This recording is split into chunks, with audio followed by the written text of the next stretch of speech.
नमस्कार दोस्तों। मैं मनीष स्वागत करता हूं आप लोगों का आपके अपने YouTube channel PCS LRP Y पे। तो कैसे हैं आप? उम्मीद करता हूं काफ़ी अच्छे होंगे और आपकी पढ़ाई भी काफ़ी अच्छे तरीके से चल रही होगी। देखिए, घटना चक्र की जो प्रैक्टिस सेट आई है उसमें 3 प्रैक्टिस सेट हम लोग सॉल्व कर चुके हैं। आज हम लोग चौथा कर लेंगे और कल 5वां, और इसकी फिर कंपाइलेशन मैं आप लोग को एक दिन पढ़ा दूंगा। तो इस तरीके से लगभग देखा जाए तो आपके 5 जो प्रैक्टिस सेट है वो कंप्लीट हो जाएंगे। बचे कुछ टेस्ट हैं, जैसे ढे का टेस्ट नंबर जो 7वां आया है उसको आज नहीं हो पा रहा है, कल करा देंगे। ठीक है, कल वो भी हम लोग करवा देंगे। फिर करंट अफेयर की कंपाइलेशन मुझे बनानी, जितने भी टेस्ट सीरीज में करंट आए हैं। अब पीसीएस मतलब की टेस्ट सीरीज अभी मिल नहीं रही है, जैसे मिलेगी तो उसको भी हम लोग अब क्या करेंगे, कंपाइल के माध्यम से पूरा एक ही बार में देख लेंगे, क्योंकि समय बहुत ही कम बचा अब एग्जाम में, रिवीजन का समय है। तो इसीलिए मैं सोच रहा हूँ कि सबको कंपाइल करके एक वीडियो बना के, मतलब एक एक वीडियो बना के लंबी थोड़ी सी सारी चीज़ें हम लोग रिवीजन कर ले। तो चलिए फिर आज का टेस्ट जो है इसको हम लोग स्टार्ट करते हैं। तो टेस्ट स्टार्ट करने से पहले आप लोगों से वही छोटी सी रिक्वेस्ट रहती है कि अगर आप चैनल पर नए हो और आपने अभी तक PCS LRP Y channel subscribe नहीं किया तो एक बार जरूर सब्सक्राइब करें। ठीक है, और इन सब की पीडीएफ अगर प्राप्त करना चाहते हैं ना तो आपको टेलीग्राम से जुड़ना पड़ेगा, उसमें आपको पता चल जाएगा पीडीएफ कैसे प्राप्त होती है। तो चलिए फिर स्टार्ट करते हैं। ठीक है, पहला प्रश्न यहाँ पे देखा जाए, ये आपका यहाँ पे प्रैक्टिस सेट नंबर आपका कौन सा है, तो प्रैक्टिस सेट नंबर ये 4 है। ठीक है, तो ये याद रखिएगा 4, 3 तक हम कर चुके हैं।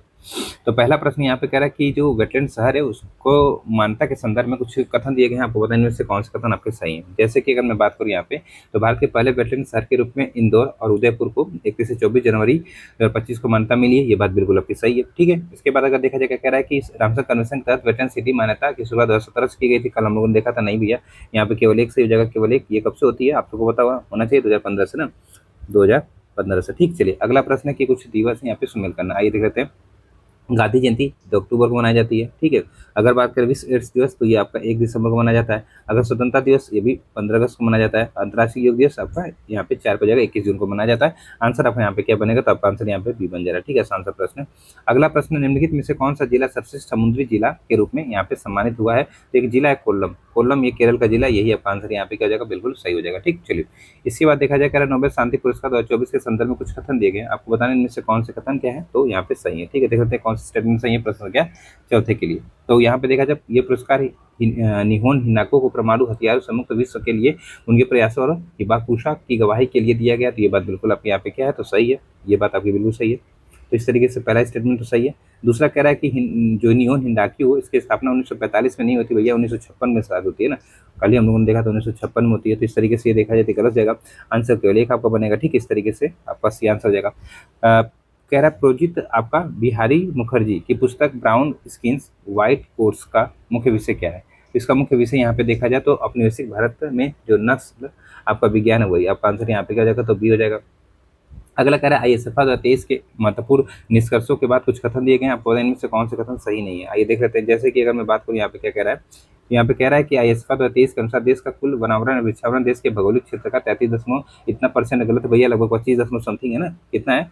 तो अगर देखा जाए यहाँ पे तो 25.17% है। 25.17% है, 33% तो आपको पता है कि हमें अचीव करना है। ठीक है, अचीव करना है किस एक तरीके से जो नीति है, तो 1988 की जो वन नीति है उसके तहत। ठीक है, और आईएसएफआर के हिसाब से 2021 की तुलना में आईएसएफआर 23 में उत्तर पूर्वी राज्यों में वनावरण में 327 वर्ग किमी की वृद्धि हुई है, वृद्धि नहीं, ये कमी हुई है, ये आपकी कमी हुई है। तो इस तरीके से यहाँ पे ये भी गलत होगा, कमी हुई है ना। तो आंसर आपका यहाँ पे बनेगा डी। डी मतलब दोनों ही सही नहीं है। ठीक है, चलिए अगला प्रश्न क्या कह रहा है कि कथन कारण है, कह रहा है भार्गव शास्त्र ड्रोन रोधी प्रणाली का परीक्षण जनवरी 2025 में गोपालपुर जो सिवाड़ फायरिंग रेंज है वहाँ से किया गया है, और ये प्रणाली डीआरडीओ द्वारा विकसित की गई है, और इसका नाम महाभारत में जो एक दिव्यास्त्र है उससे प्रेरित है। बताइए यहाँ पे 7वें का आंसर क्या बन जाएगा, प्रश्न संख्या 7 का आंसर यहाँ पे क्या बन जाएगा। यहाँ पे कथन तो सही है लेकिन कारण आपका यहाँ पे गलत है। कारण आपका यहाँ पे क्या है, तो गलत है। इस तरीके से याद रखिएगा। दरअसल अगर मैं बात करूँ यहाँ पे, तो यहाँ पे देखिए कथन तो सही बता रहा है, कारण गलत के पीछे यहाँ पे कारण क्या है देखिए। इसे डीआरडीओ ने नहीं बल्कि किसने विकसित किया है, तो एक सोलर ग्रुप है, उसकी सहायक कंपनी जिसका नाम है इकोनॉमिक्स एक्सप्लोसिव लिमिटेड, ईएल नाम है उसका। ठीक है, ईएल ने ई आपका एल ने इसने इसको बनाया है। बाकी ये आपका सही है, जो नाम इसका महाभारत के दिव्यशास्त्र से प्रेरित है, ये सही है। ठीक है, चलिए अगला कह रहा है आपके यहाँ पे, रातापानी बाघ अभ्यारण्य को, रातापानी अभ्यारण्य का कोर क्षेत्र किन जिलों में स्थित है, तो ये मतलब मध्य प्रदेश में है। ये रायसेन और श्योर होंगे ना। 8वें का आंसर आपका रायसेन और श्योर हो जाएगा। इस तरीके से आंसर आपको यहाँ पे क्या हो जाएगा, तो बी हो जाएगा। अगला कह रहा है कि गूगल द्वारा विकसित वीलो क्वांटम जो आपका चिप है इसके बारे में कुछ कथन दिए हैं, आपको बताना इनमें से विचार करके कौन सा कथन सही है। जैसे वीरो चिप एक अत्यंत सूक्ष्म आकार की क्वांटम चिप है जो कि जटिल समस्या को हल करने में सक्षम है। यह चिप उन कार्यों को 5 मिनट में हल कर सकती है जिन्हें करने में सबसे तेज सुपर कंप्यूटर को 10 आपका सेप्टिलियन वर्ष लग सकते हैं। बताइए 90 का आंसर आपको यहाँ पे क्या बन जाएगा। प्रश्न संख्या 90 का आंसर आपको यहाँ पे क्या बन जाएगा। तो कूट के हिसाब से देखा जाए तो दोनों सही है। कल हम लोगों ने काफी अच्छे से देखा, तो इसको हम लोग यहाँ पे कर लेते हैं। ठीक है, भारत की तटरेखा की पुनर्गणना हुई है, उससे संबंधित निम्न कथनों पर विचार कीजिए। भारत की तटरेखा में 53 वर्षों में 49.6% वृद्धि हुई, नहीं 47 थी ना, 47 कितनी परसेंट वृद्धि हुई थी भैया, तो 6%। यहाँ पे याद रखिए कल हम लोगों ने इसको देखा था। ठीक है, तो इस तरीके से हम लोग यहाँ पे जब कल देख चुके हैं तो तेज चलेंगे। ठीक है, ये गलत जाएगा। और बाकी अगर देखा जाए यहाँ पे तो इतनी बढ़ के हो गई, ये सही है। ठीक है, ये सही है आपको यहाँ पे। दूसरा स्टेटमेंट आपको यहाँ पे देखा जाए तो सही है। इसके बाद देखा जाए तीसरा भी आपको यहाँ पे की पुनर्गणना गृह मंत्रालय राष्ट्रीय समुद्र सुरक्षा समन्वयक के मार्गदर्शन में की गई है, ये बात बिल्कुल सही है। तो इस तरीके से 2 और 3 आपको यहाँ पे क्या जगह तो सही जगह, ऐसे भी एलिमिनेशन से आंसर आ जा रहा था। ठीक है, कह रहे cruise Bharat mission, cruise Bharat mission के संबंधित कुछ कथन दिए गए, आपको बताने में से कौन से कथन गलत है। ठीक है, यहाँ पे देखिए गलत बताना है। तो कह रहा है कि इसके तहत नए क्रूज पोर्ट्स का निर्माण और मौजूदा पोर्ट्स का उन्नयन होगा। यह मिशन पर्यटन मंत्रालय द्वारा संचालित किया जाता है। चलिए बताइए 11 का आंसर आपको यहाँ पे क्या बन रहा है। तो 11 का आंसर यहाँ पे क्या बना, देखिए पहला तो सही है, पहला आपको यहाँ पे सही है, दूसरा आपको यहाँ पे गलत है। हमें सही नहीं बताना ना, गलत बताना ना, तो दूसरा गलत है। तो इस तरीके से केवल 2 आंसर लगाइएगा। दरअसल अगर बात करें यहाँ पे ये मिशन जो है, ये जो मिशन है पर्यटन मंत्रालय के द्वारा न होकर किसके द्वारा संचालित होता है, बता सकते हैं आप लोग यहाँ पे। तो ये आपका जहाजरानी बंदरगाह और जलमार्ग मंत्रालय उसके द्वारा संचालित होता है। ठीक है, अगला कह रहा है कि यहाँ पे 2 कथन दिए गए हैं। यहाँ पे क्या दिए गए हैं, कुछ कथन दिए गए हैं, आपको बताना है कि इनमें से कौन से कथन सत्य है। ठीक है, सत्य बताना है। यहाँ पे देख लेते हैं। जैसे कि 23 नवंबर 2024 को OP Jindal global university Sonipat Haryana में भारत के प्रथम संविधान संग्रहालय का उद्घाटन किया गया, बिल्कुल सही बात है। ठीक है, यह संग्रहालय संविधान सभा द्वारा भारत के संविधान को अपनाने के 75 वर्षगांठ के अवसर पर खोला गया, ये भी सही है। संग्रहालय में संविधान निर्माता डॉक्टर बी आर अम्बेडकर का एआई स्वरूप होगा, ये भी सही है। संविधान दिवस प्रत्येक वर्ष 26 नवंबर को मनाया जाता है, ये भी सही है। तो सभी सही है, तो आपका आंसर यहाँ पे क्या बन जाएगा, सभी का तो सही मतलब आपका सी आंसर बन जाएगा। सी आंसर आपका यहाँ पे प्रश्न संख्या 12 के लिए बन जाएगा। इस तरीके से चीजों को याद रखिएगा। चलिए 13 देख लेते हैं। कह रहा बायो राइडर योजना निम्नलिखित में से किस पहल के अनुरूप है। तो इस तरीके से यहाँ पे आंसर देखा जाए तो आपका यहाँ पे बी वाला आंसर बनेगा। ठीक है, बी वाला आपका आंसर यहाँ पे बिल्कुल सही हो जाएगा। चलिए अगला प्रश्न यहाँ पे क्या कह रहा है कि न्याय की देवी जस्टिस लेडी की नई प्रतिमा में पारंपरिक प्रतीकों में बदलाव भारतीय न्याय प्रणाली की एक नई दृष्टि को व्यक्त करता है। निम्नलिखित में से कौन सा कथन नई दृष्टि को स्पष्ट रूप से परिभाषित करते हैं, बताइए। जैसे कि न्याय केवल निष्पक्ष और अंधा नहीं है बल्कि जागरूक और विवेकशील भी है। भारतीय न्याय प्रणाली सांस्कृतिक विविधता और परंपराओं को संविधान के साथ जोड़ने का प्रयास करती है। तो इस तरीके से प्रश्न संख्या 14 का आंसर अगर यहाँ पे देखा जाए तो आपका क्या बनेगा, तो दोनों सही बनेंगे ना, पहला भी सही स्टेटमेंट है आपका, यहाँ पे दूसरा भी सही है। तो आंसर आप लोग लगाइएगा दोनों सही, मतलब आपका आंसर यहाँ पे ए हो जाएगा। ठीक है, अगला कह रहा है कि राष्ट्रीय जो प्राकृतिक खेती मिशन उसके अंतर्गत जैव इनपुट संसाधन किसे मतलब लक्षित करते हैं। तो यहाँ पे आंसर क्या बनेगा प्रश्न संख्या 15 के लिए, बताइए। तो 15 का आंसर बनेगा यहाँ पे देखा जाए तो किसानों को, विशेष रूप से जो छोटे सीमांत किसान हैं उनको। इस तरीके से आपका आंसर सी हो जाएगा। डिजिटल कृषि मिशन के तहत जो एग्रीस्टेक होता है, एग्रीस्टेक जो परियोजना इकाई है उसका क्या उद्देश्य है। तो प्रश्न संख्या 16 का आंसर हो जाएगा किसानों के लिए डिजिटल पहचान किसान आईडी प्रदान करना इसका उद्देश्य है। तो इस तरीके से यहाँ पे आंसर क्या बन रहा है, आपका आंसर यहाँ पे बन रहा है देखा जाए तो ए। अगला आपको सूची 1 को सूची 2 से शामिल करना, आइए देख लेते हैं। प्रश्न संख्या जो आपका 17 है, यहाँ पे कह रहा है नैनो पार प्रौद्योगिकी का उपयोग। दरअसल इसका उपयोग होता है जो आपका जीनोम अनुसंधान होता है उसमें, तो इस तरीके से 2 पे आएगा। उच्च संवेदनशीलता, तो ये आपका व्यक्तिगत जो चिकित्सा होती है उसमें होती है।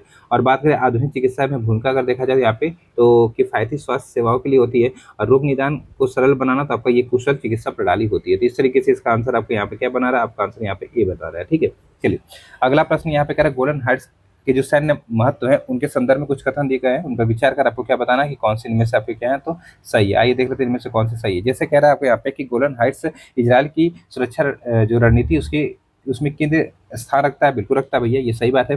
यह क्षेत्र इजराइल और सीरिया की सीमा पर स्थित है, जिससे इजराइल को सीरिया की गतिविधियों पर निगरानी रखने में सहायता मिलती है, बिल्कुल मिलती है। तो इस तरीके से आपका दोनों ही कथन सही, मतलब आपका आंसर यहाँ पे क्या बनेगा तो सी बनेगा। चलिए अगला प्रश्न, तो 19वां प्रश्न, निम्नलिखित कथनों पर विचार कीजिए।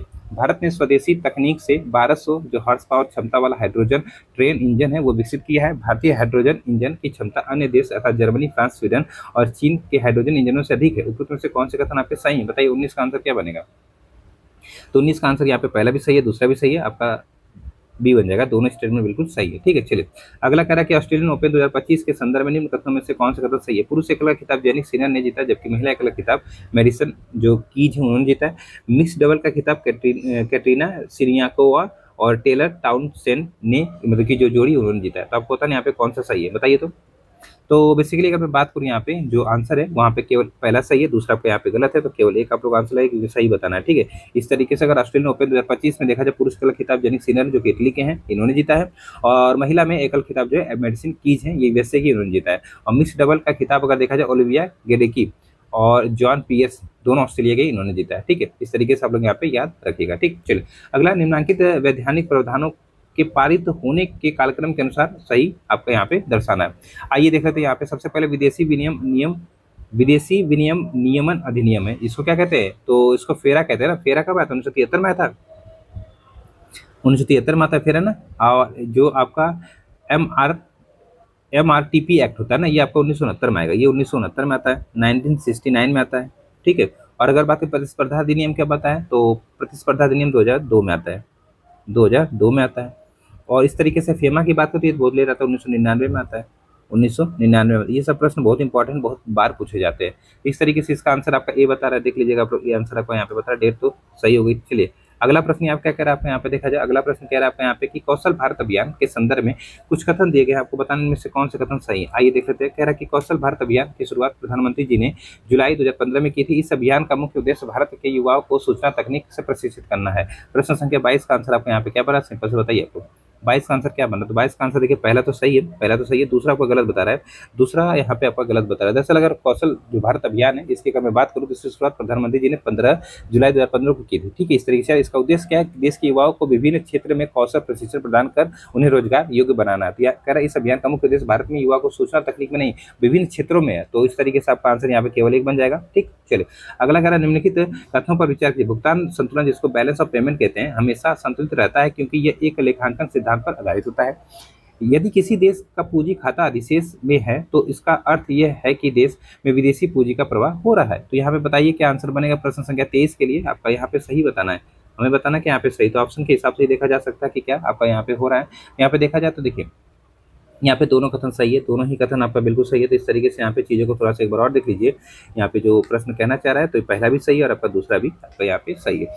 चलिए 24वां प्रश्न कह रहा है कि भारत में नगरीकरण के संदर्भ में कुछ कथन दिए गए, आपको बताना इनमें से कौन से कथन क्या है भैया, तो सही है। कौन से कथन आपके यहाँ पे क्या है, सही है। देखिए तेज थोड़ा पढ़ा रहे हैं आज क्योंकि वीडियो ज़्यादा लंबा नहीं करना चाह रहे हैं, ठीक है, क्योंकि अब समय बहुत ही कम है और आपके समय की जो वैल्यू है वो हम समझ रहे हैं, इसीलिए थोड़ा सा तेज चल रहे हैं। 2011 की जनगणना के अनुसार देश की कुल नगरीय जनसंख्या का 60% से अधिक प्रथम श्रेणी के नगरों में निवास करती है। 2011 की जनगणना के अनुसार देश में 10 लाख से अधिक जनसंख्या वाले 53 नगर संकुल है। तो इस तरीके से बताइए यहाँ पे आंसर क्या हो जाएगा, तो आपका आंसर यहाँ पे पहला और दूसरा दोनों सही है। इस तरीके से आंसर आपको यहाँ पे हो जाएगा सी, ठीक है। अगला प्रश्न है आरबीआई द्वारा घोषित कोषों की सीमांत लागत पर आधारित उधारी दर जो marginal cost of fund based यहाँ पे लेंडिंग रेट जो होता है उसकी अगर मैं बात करूँ तो उसका उद्देश्य क्या होता है। जैसे ये दिशा निर्देश उधारों की जो ब्याज दर है निर्धारित करने हेतु बैंकों द्वारा अपनाई गई विधि में पारदर्शिता बढ़ाने में मदद करते हैं। ये दिशा निर्देश बैंक साख उपलब्धता ऐसी ब्याज दरों पर सुनिश्चित करने में मदद करते हैं जो कि ऋण लेने वाले एवं बैंक दोनों के लिए आपका न्याय संगत होता है।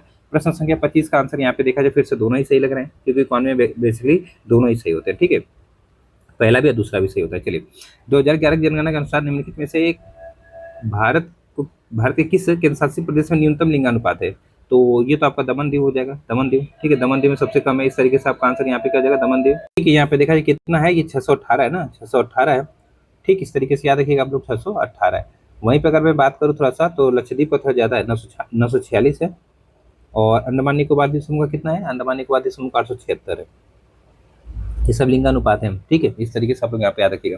अगला कह रहा है कथन कारण, कह रहा है चीनी उद्योग दक्षिण भारत में अधिक विकसित है। कारण कह रहा है गन्ने की प्रति हेक्टेयर पैदावार तथा गन्ने में रस की मात्रा दक्षिण राज्यों में अधिक होती है। तो इस तरीके से जो प्रश्न संख्या आपका यहाँ पे अगला है उसके बारे में बताइए। 27वां प्रश्न क्या आपका सही बना है। तो देखिए यहाँ पे अगर देखा जाए तो कह रहा है कि चीनी उद्योग दक्षिण भारत में अधिक विकसित हो रहा है, धीरे धीरे उधर विकसित हो रहा है। उसके पीछे रीजन यानी गन्ने की प्रति हेक्टेयर पैदावार उधर ज्यादा होती है और गन्ने में रस की मात्रा भी उधर ज्यादा होती है क्योंकि उष्णकटिबंधीय क्षेत्र बेसिकली ज्यादा तो वो पड़ जाते हैं ना। तो इस तरीके से आपका आंसर यहाँ पे क्या हो जाएगा, आपका आंसर यहाँ पे हो जाएगा आपका ए, ठीक है। चलिए कथन कारण दोनों से व्याख्या भी कर। अगला कह रहा है कि सूची को सूची 2 से शामिल करना कुछ वर्क और उनके कह सकते हैं कि लक्षण है, जैसे कि लॉरेंज वक्र है, आपका फिलिप्स वक्र है, एंजल वक्र है, आपका लॉफर वक्र है।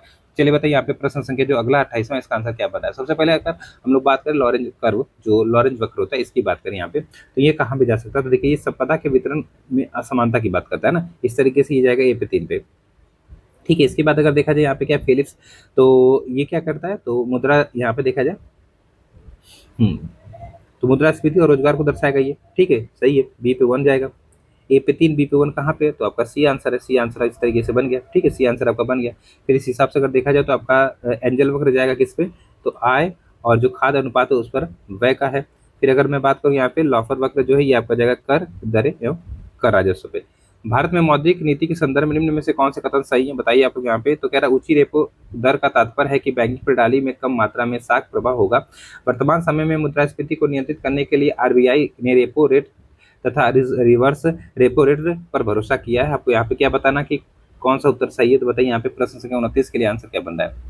29 के लिए आपका आंसर यहाँ पे क्या बन रहा है, तो दोनों सही होना चाहिए ना, दोनों ही सही होना चाहिए, तो आपका आंसर यहाँ पे सी हो जाएगा। मतलब आपका पहला भी सही है और आपका दूसरा भी सही है। अगला कह रहा है कि जनगणना 2011 के अनुसार सर्वाधिक औसत साक्षरता वाले निम्नलिखित में से जो 4 जिले हैं वो कौन से हैं। सर्वाधिक क्या यहाँ पे कह रहा है, औसत साक्षरता वाले जिले। तो उत्तर प्रदेश की बात हुई, गौतम बुद्ध नगर आएगा, फिर कानपुर, फिर औरैया, फिर गाजियाबाद। तो सही तो गाजियाबाद क्या होगा आंसर, बताइए 30 का आंसर क्या होगा, ये आंसर होगा, ये सही लग रहा है ना। सबसे ज्यादा गौतम बुद्ध नगर, कानपुर, इटावा, तीन तो इधर स्टार्टिंग के हो गए, सही है। अरे इटावा कह रहा है, औरैया, गौतम बुद्ध नगर, कानपुर नगर, औरैया और गाजियाबाद, सही है। ए वाला आपका ऑप्शन यहाँ पे क्या है, तो बिल्कुल सही है, ए वाला आपका ऑप्शन यहाँ पे बिल्कुल सही है, ठीक है। चलिए अगला प्रश्न यहाँ पे कथन कारण है, कह रहा राजकोषीय घाटा बजटीय घाटे से बड़ा होता है। कारण कह रहा राजकोषीय घाटे का अर्थ होता है सरकार द्वारा भारतीय रिजर्व बैंक से उधार लेकर तथा सरकार की अन्य देयताएं से लेकर अपने खर्च पूरे करना होता है। तो प्रश्न संख्या जो आपका 31, इसका आंसर क्या बनेगा, तो यहाँ पे कथन कारण दोनों से लेकिन व्याख्या नहीं कर पा रहा है, आपका आंसर यहाँ पे क्या बनेगा, आंसर आपका बनेगा यहाँ पे बी। अगला कह रहा है कि निम्नलिखित नगरीय केंद्रों को जनसंख्या 2011 के सही अवरोही क्रम के अनुसार आपको यहाँ पे दर्शाना, अवरोही क्रम के हिसाब से हमें दर्शाना है। आइए देख लेते हैं अवरोही क्रम के हिसाब से, यहाँ पे मेरठ, गाजियाबाद, आगरा, फिर वाराणसी है। तो अवरोही क्रम के हिसाब से यहाँ पे दर्शाया जाए तो प्रश्न संख्या जो 32 है इसका आंसर क्या बना, तो बताइए। तो यहाँ पे देखा जाए अवरोही क्रम के हिसाब से तो गाजियाबाद हो जाएगा सबसे पहले, ठीक, फिर क्या आएगा आपका, फिर आगरा आना चाहिए।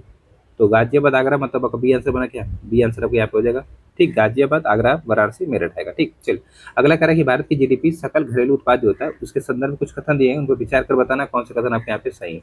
क्या बताना है, कौन से आपके सही। आइए देख लेते हैं। कह रहा है कि भारत की जीडीपी में कृषि, उद्योग और सेवा क्षेत्र का योगदान होता है, जिसमें सेवा क्षेत्र का योगदान सबसे अधिक है, ठीक है। जीडीपी किसी देश की आर्थिक स्थिति को दर्शाने वाला प्रमुख संकेतक होता है, जो कि एक निर्धारित अवधि में उत्पादित सभी वस्तु और सेवाओं के कुल मूल्य के मतलब कुल मूल्य होता है। तो 33 का आंसर आपका दोनों सही होने चाहिए ना, पहला भी सही है आपका, दूसरा भी सही है। इस तरीके से आपका सी आंसर होगा, दोनों ही स्टेटमेंट आपके यहाँ पे बिल्कुल सही है। अगला क्या कह रहा है कि भारतीय कृषि के संदर्भ में निम्नलिखित कथनों पर विचार कीजिए। भारतीय कृषि मुख्य रूप से मानसून पर निर्भर करती है और अधिकांश किसान पारंपरिक खेती के तरीकों का उपयोग करते हैं, ठीक है। ग्रीन यहाँ पे दूसरा कह रहा है हरित क्रांति अर्थात ग्रीन रिवॉल्यूशन ने भारत में कृषि उत्पादन को बढ़ाने में महत्वपूर्ण भूमिका निभाई, जिससे अनाज उत्पादन में बढ़ोतरी हुई है। आपको यहाँ पे सही उत्तर बताना है। बताइए 34 का आंसर आपका यहाँ पे क्या बनना है, 34 का आंसर यहाँ पे फिर से दोनों सही बनेंगे, तो आपका आंसर यहाँ पे क्या हो जाएगा, तो आपका आंसर यहाँ पे सी हो जाएगा, दोनों ही सही है। तो इस तरीके से आपका सी आंसर यहाँ पे बन जाएगा, ठीक। चलिए पहला भी सही है और आपका यहाँ पे दूसरा भी सही है। 35वां प्रश्न कह रहा है भारतीय रिजर्व बैंक आरबीआई की नीति के संदर्भ में कुछ कथन दिए गए, उन पर विचार कर बताना कि आपको कौन सा उत्तर सही है। जैसे कि अगर मैं बात करूं, आरबीआई मौद्रिक नीति के माध्यम से भारत की मुद्रा आपूर्ति, ब्याज दर और ऋण प्रवाह को नियंत्रित करता है। रेपो रेट और रिवर्स रेपो रेट की मौद्रिक नीति के महत्वपूर्ण उपकरण हैं, जिनका उपयोग महंगाई और आर्थिक स्थिरता को बनाए रखने के लिए किया जाता है।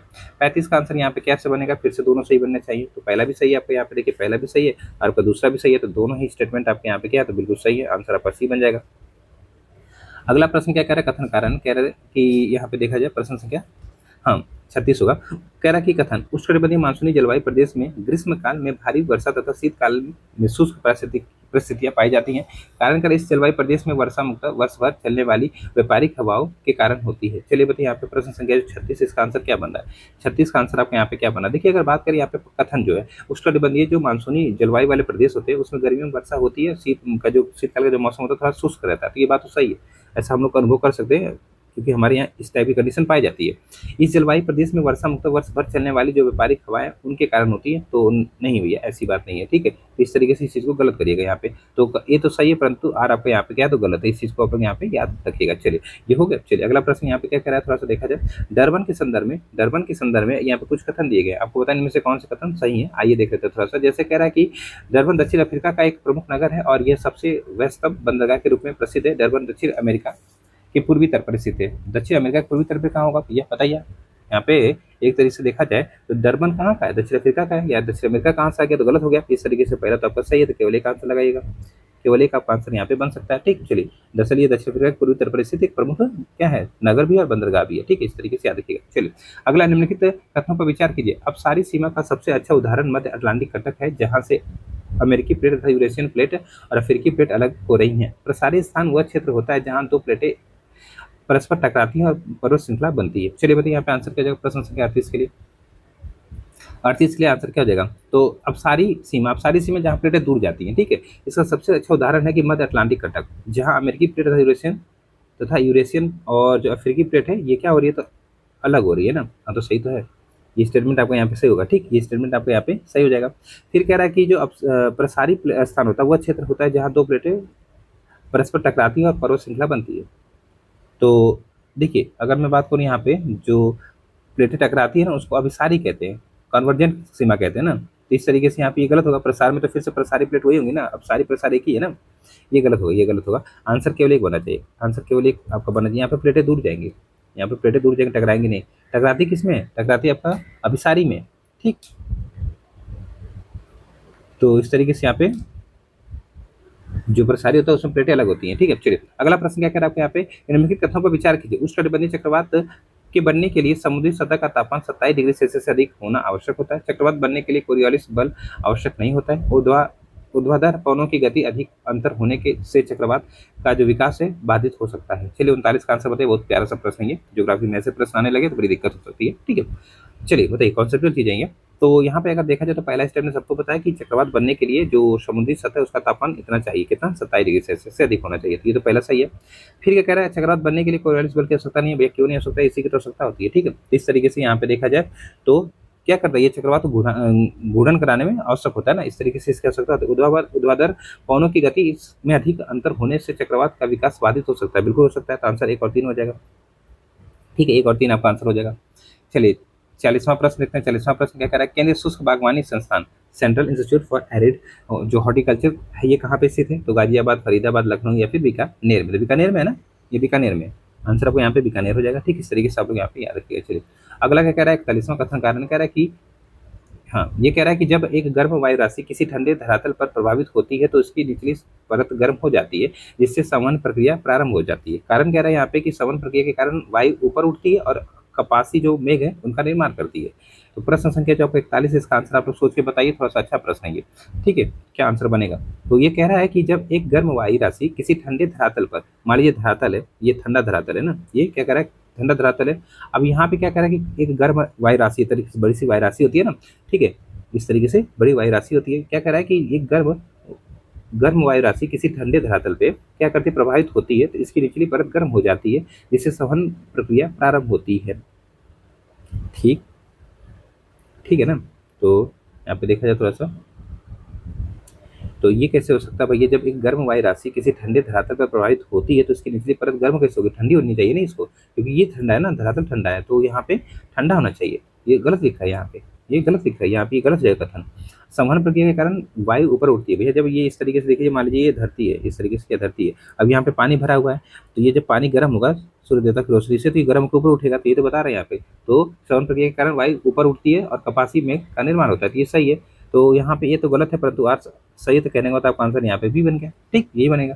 चलिए 42 क्या कह रहा है, निम्नलिखित में से कौन से दक्षिण अमेरिकी महाद्वीप के किसी देश की राजधानी नहीं है? कहाँ के भैया यहाँ पे, तो दक्षिणी अमेरिकी महाद्वीप के। ठीक है, जैसे कि मनीला, तो कहाँ होगी मनीला, तो इधर आ जाएगी, मनीला मतलब फिलीपींस ना। ठीक है, कंपाला मतलब कहाँ पे, तो साउथ अफ्रीका, अरे मतलब दक्षिण अफ्रीका के, मतलब कुल मिला के अफ्रीका कॉन्टिनेंट में। कंपाला से किसकी राजधानी भैया, दिमाग में नहीं आ रहा अभी। कंपाला राजधानी युगांडा की। ठीक है, युगांडा की राजधानी। बाकी अगर बात करें यहाँ पे सैंटियागो राजधानी, ये पता है किसकी, ये पड़ेगा आपका दक्षिण अमेरिका में, लेकिन किसकी राजधानी है, ये चिली की राजधानी है ना, चिली की, चिली की राजधानी है। ठीक, चिली की राजधानी है सैंटियागो। और यहाँ पे क्या है, ब्रासिलिया, ब्रासिलिया तो ब्राजील की राजधानी होती है ना, किसकी, ब्राजील की, तो ये ब्राजील की राजधानी। तो आंसर क्या बनेगा यहाँ पे, आंसर आपका 1 और 3 बनेगा। 1 और 3 मतलब 1 और 3 मतलब बी आंसर बन गया। ठीक हो गया ना। चलिए अगला क्या कह रहा है आपका कि मध्य उच्च भूमि का पूर्वी विस्तार स्थानीय रूप से किस नाम से जाना जाता है? मध्य उच्च भूमि का विस्तार, मध्य उच्च भूमि का पूर्वी विस्तार स्थानीय रूप से किस नाम से जाना जाता है? आपको ये बताना सिंपल सा, तो ये जाना जाता है आपका बुंदेलखंड बघेलखंड के नाम से ना, यही ना, आपका आंसर ये बनेगा। ठीक है, इस चीज को याद रखिएगा। चलिए अगला प्रश्न देखा जाए, क्या कह रहा है कि हिमालय पर्वत श्रृंखला किस महाद्वीपीय टेक्टोनिक प्लेट के टकराने से मतलब टकराने के परिणाम स्वरूप बनी है? तो यहाँ पे ये तो बहुत आसान सा प्रश्न हो गया। 44 का आंसर सबको पता होगा कि भारतीय व यूरेशियन प्लेट के टकराने से। ठीक है। चलिए अगला कह रहा है आपका कथन यहाँ पे क्या है, 13 सराय दी गई और उनसे राज्य दिए गए। तो पारादीप, डिगबोई, विशाखापट्टनम रिफाइनरी और आपका यहाँ पे कोची रिफाइनरी। ठीक है। सबसे पहले पारादीप कहाँ पे है? तो ये पारादीप जाइए उड़ीसा में, पारादीप जाइए उड़ीसा में, डिगबोई जाइए असम में, ठीक है। विशाखापट्टनम आंध्र प्रदेश में चलिए, और कोची चले केरल में। हो गया ना आंसर? ठीक है। बाकी जो भी यहाँ पे ऑप्शन होगा यहाँ पे मिल गया। चलिए राष्ट्रीय ग्रीन हाइड्रोजन मिशन के संदर्भ में निम्न कथनों पर विचार कीजिए। ये देख लेते हैं 46 का आंसर क्या बता रहे हैं यहाँ पे। तो कह रहा है कि इसका उद्देश्य कार्बन मुक्त ऊर्जा स्रोत को बढ़ावा देना है। यह मुख्य रूप से कोयला और पेट्रोलियम पर आधारित ऊर्जा उत्पादन को बढ़ाने पर केंद्रित है। आपको सही उत्तर बताना है। 46 का आंसर क्या बनेगा? तो पहला तो सही है, दूसरा आपका गलत बता रहा है, दूसरा आपका यहाँ पे गलत बता रहा है। ठीक है। कहने का मतलब इसका मुख्य जो रूप है वो मुख्य रूप से कोयला और पेट्रोलियम पर आधारित ऊर्जा उत्पादन को बढ़ाने पर केंद्रित। कौन सी? राष्ट्रीय हाइड्रोजन मिशन। तो आपको पता होगा जब भैया हाइड्रोजन की बात यहाँ पे हो रही है तो ये सब क्यों करेंगे ना। वैसे भी दिमाग में नवीकरणीय ऊर्जा की बात हो रही है यहाँ पे। ठीक है। तो ये सब तो अनवीकरणीय ऊर्जा का स्रोत है, तो गलत हो जाएगा। ठीक। चलिए अगला कह रहा है निम्नलिखित में से कौन सा अभ्रक मीका उत्पादन क्षेत्र राजस्थान में स्थित नहीं है? नहीं पूछा है यहाँ पे, कौन सा नहीं है? तो भीलवाड़ा, उदयपुर, अजमेर और कोडरमा। कोडरमा कहाँ है भैया? कोडरमा तो बेसिकली आपको छत्तीसगढ़ में ना। कोडरमा कहाँ पे? छत्तीसगढ़ में ना ये। सर झारखंड में, मगर छत्तीसगढ़ निकला है, झारखंड में। निम्नलिखित में से कौन सा देश भूमध्य सागरीय कृषि के लिए प्रसिद्ध नहीं है? भूमध्य सागरीय कृषि के लिए प्रसिद्ध नहीं है, बताइए यहाँ पे क्या हो जाएगा। चलिए बताइए क्या आंसर होगा। निम्नलिखित में से कौन सा देश भूमध्य सागरीय कृषि के लिए प्रसिद्ध नहीं है? तो स्पेन, चिली, ट्यूनीशिया, कनाडा नहीं है भैया। कनाडा इस मतलब ऐसी कंडीशन नहीं पड़ेगा कनाडा। ठीक है। कनाडा नहीं होगा आपका आंसर यहाँ पे। ठीक। अगला कह रहा है आपको यहाँ पे कि निम्नलिखित में से कौन सा राष्ट्रीय उद्यान केंद्र फल अनुसंधान से संबंधित आपको यहाँ पे देखा जाए तो नहीं है? ठीक है। किससे? फल अनुसंधान से संबंधित नहीं है। तो यहाँ पे क्या नहीं हो जाएगा बताइए? प्रश्न संख्या 49 का आंसर। यहाँ पे देखा जाए तो लीची तो होगा ही, अनार भी होगा। यहाँ पे क्या कर उष्ण, ये कहाँ से होगा? ठीक है। इस तरीके से आपका आंसर यहाँ पे डी हो जाएगा। डी आपका आंसर यहाँ पे क्या हो जाएगा? बिल्कुल से हो जाएगा। ठीक है। तो इस तरीके से इस चीज को याद रखिएगा आप लोग। आगे बढ़ा जाए थोड़ा सा। अगला कारक निम्नलिखित कथनों पर में से कौन सा कथन सही है? आपको कुछ कथन देकर बताना कौन सा कथन सही है। जैसे कि तैतीस सागर के अवसादी निक्षेप हिमालय पर्वत के निर्माण में सहायक बने हैं। तैतीस सागर आज भी प्रशांत महासागर के रूप में मौजूद है। तो ये तो गलत हो गया ना। यहाँ पे देखा जाए तो गलत जगह ना, पहला तो सही है। ये प्रशांत महासागर के रूप में थोड़ी ना है। इस तरीके से आपका आंसर यहाँ पे केवल एक हो जाएगा। ठीक है। इस चीज को आप लोग यहाँ पे थोड़ा सा याद रखिएगा। मतलब आपका आंसर क्या बना यहाँ पे? सी बना ना। 33 महासागर आपको पता है अवसादी निक्षेप के कारण ये जो भारतीय और यूरेशियन प्लेट है आपस में टकराई तो एक बड़े पर्वत है के रूप में क्या हिमालय बनकर निर्माण हुआ। ठीक है। और जो 33 सागर का आज अस्तित्व एक तरह से देखा जाए तो ऐसे है नहीं। ठीक है। इस तरीके से ये गलत हो जाएगा। अगला निम्नलिखित में से कौन सा जोड़ा यहाँ पे सही है? कौन सा जोड़ा आपको यहाँ पे सही है? जैसे कि अगर बात करें यहाँ पे कृषि पद्धति और संबंधित क्षेत्र दिए गए। स्थानांतरित कृषि तो पूर्वोत्तर भारत में, भूमध्य सागरीय कृषि तो दक्षिणी यूरोप में, कह रहा है वृक्षारोपण कृषि आपका पूर्वी अफ्रीका में। आपको सही उत्तर बताना है। 51 का आंसर क्या बनेगा बताइए। 51 का आंसर अगर देखा जाए यहाँ पे तो सबसे पहले तो पहला सही है। और भूमध्य सागरीय कृषि कहाँ पे? दक्षिणी यूरोप में। दक्षिणी यूरोप में होती है, ये भी सही है। ठीक है। और वृक्षारोपण कृषि कहाँ पर होती है? पूर्वी अफ्रीका में हो सकती है। ठीक है। पूर्वी अफ्रीका में। तो 1 2 3 आपका आंसर यहाँ पे क्या सही है? तीनों ही जोड़ा सही है। ठीक है। 51 के बाद 52 देखते हैं भैया। 52 क्या कह रहा है यहाँ पे?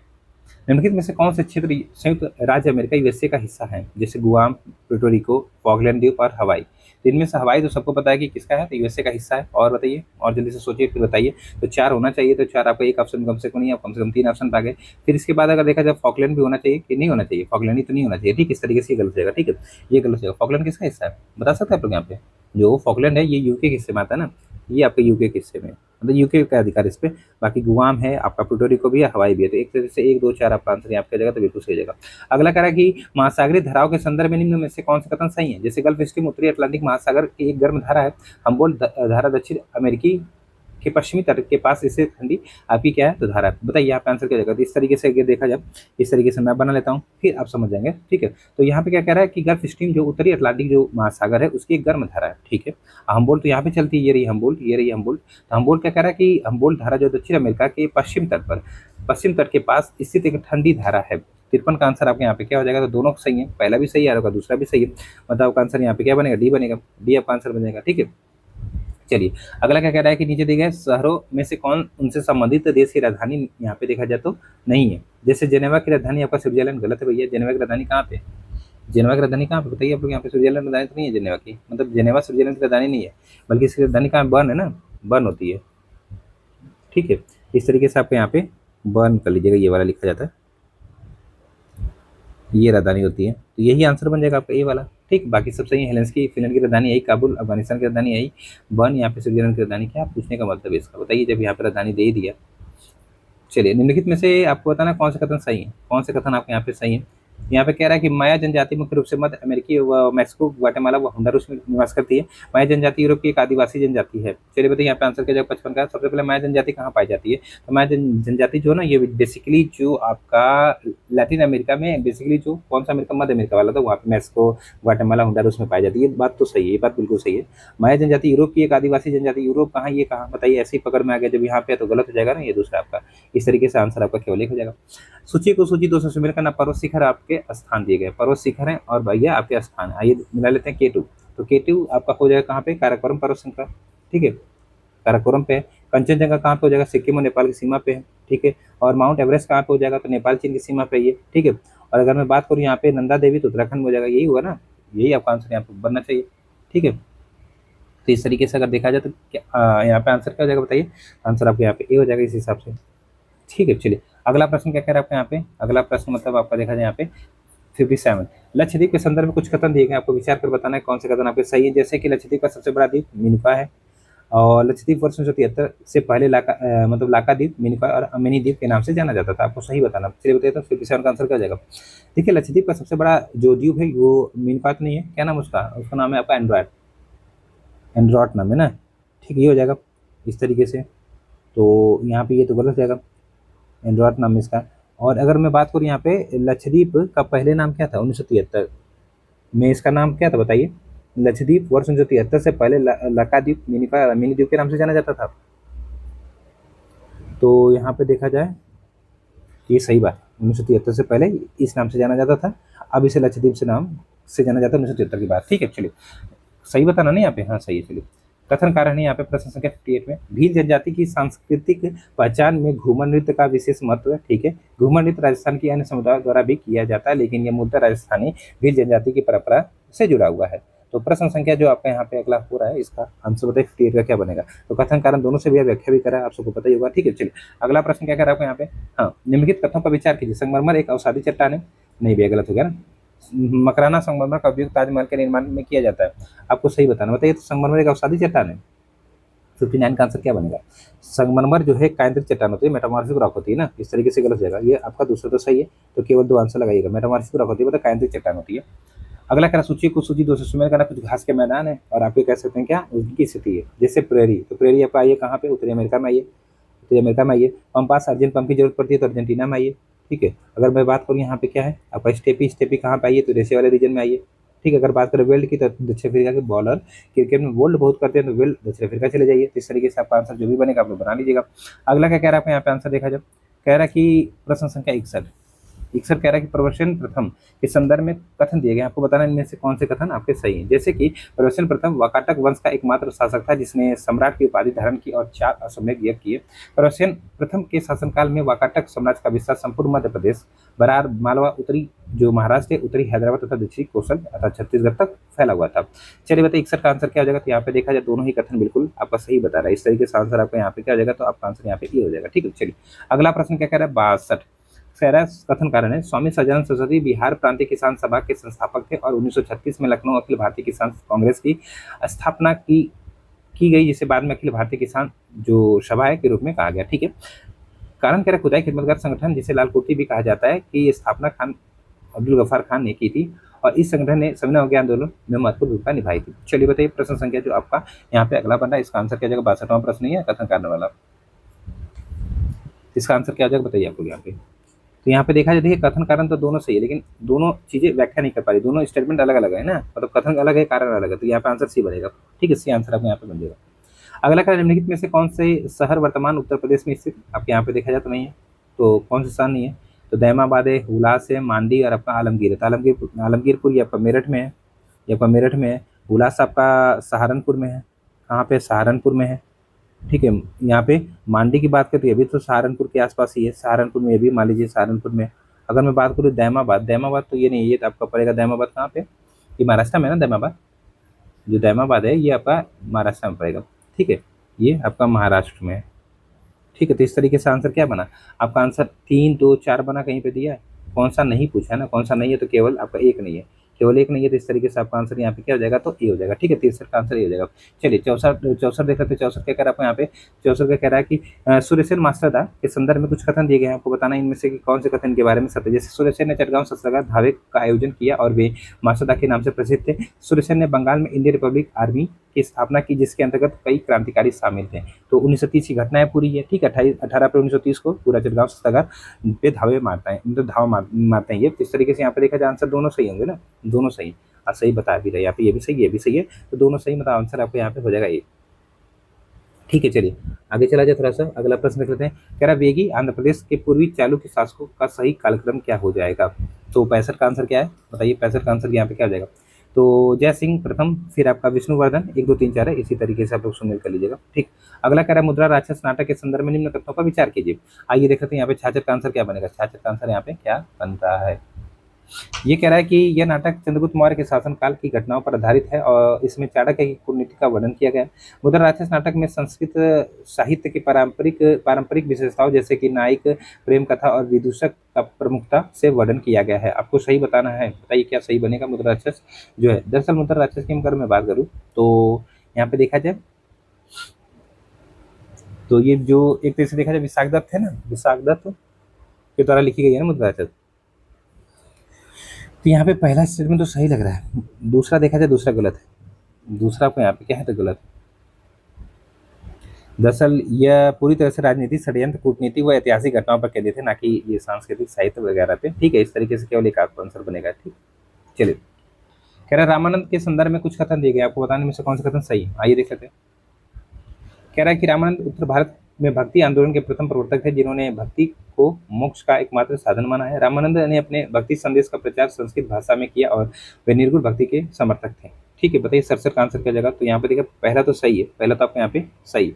आपको पता है रामानंद उत्तर भारत में भक्ति आंदोलन के एक तरह से देखा जाए तो क्या थे, तो प्रवर्तक माने जाते हैं। उनका जन्म 1299 में कहाँ पे, तो प्रयागराज में हुआ था, इतना याद रखिएगा। ठीक है, ये कान्यकुब्ज ब्राह्मण परिवार में इनका जन्म होता है।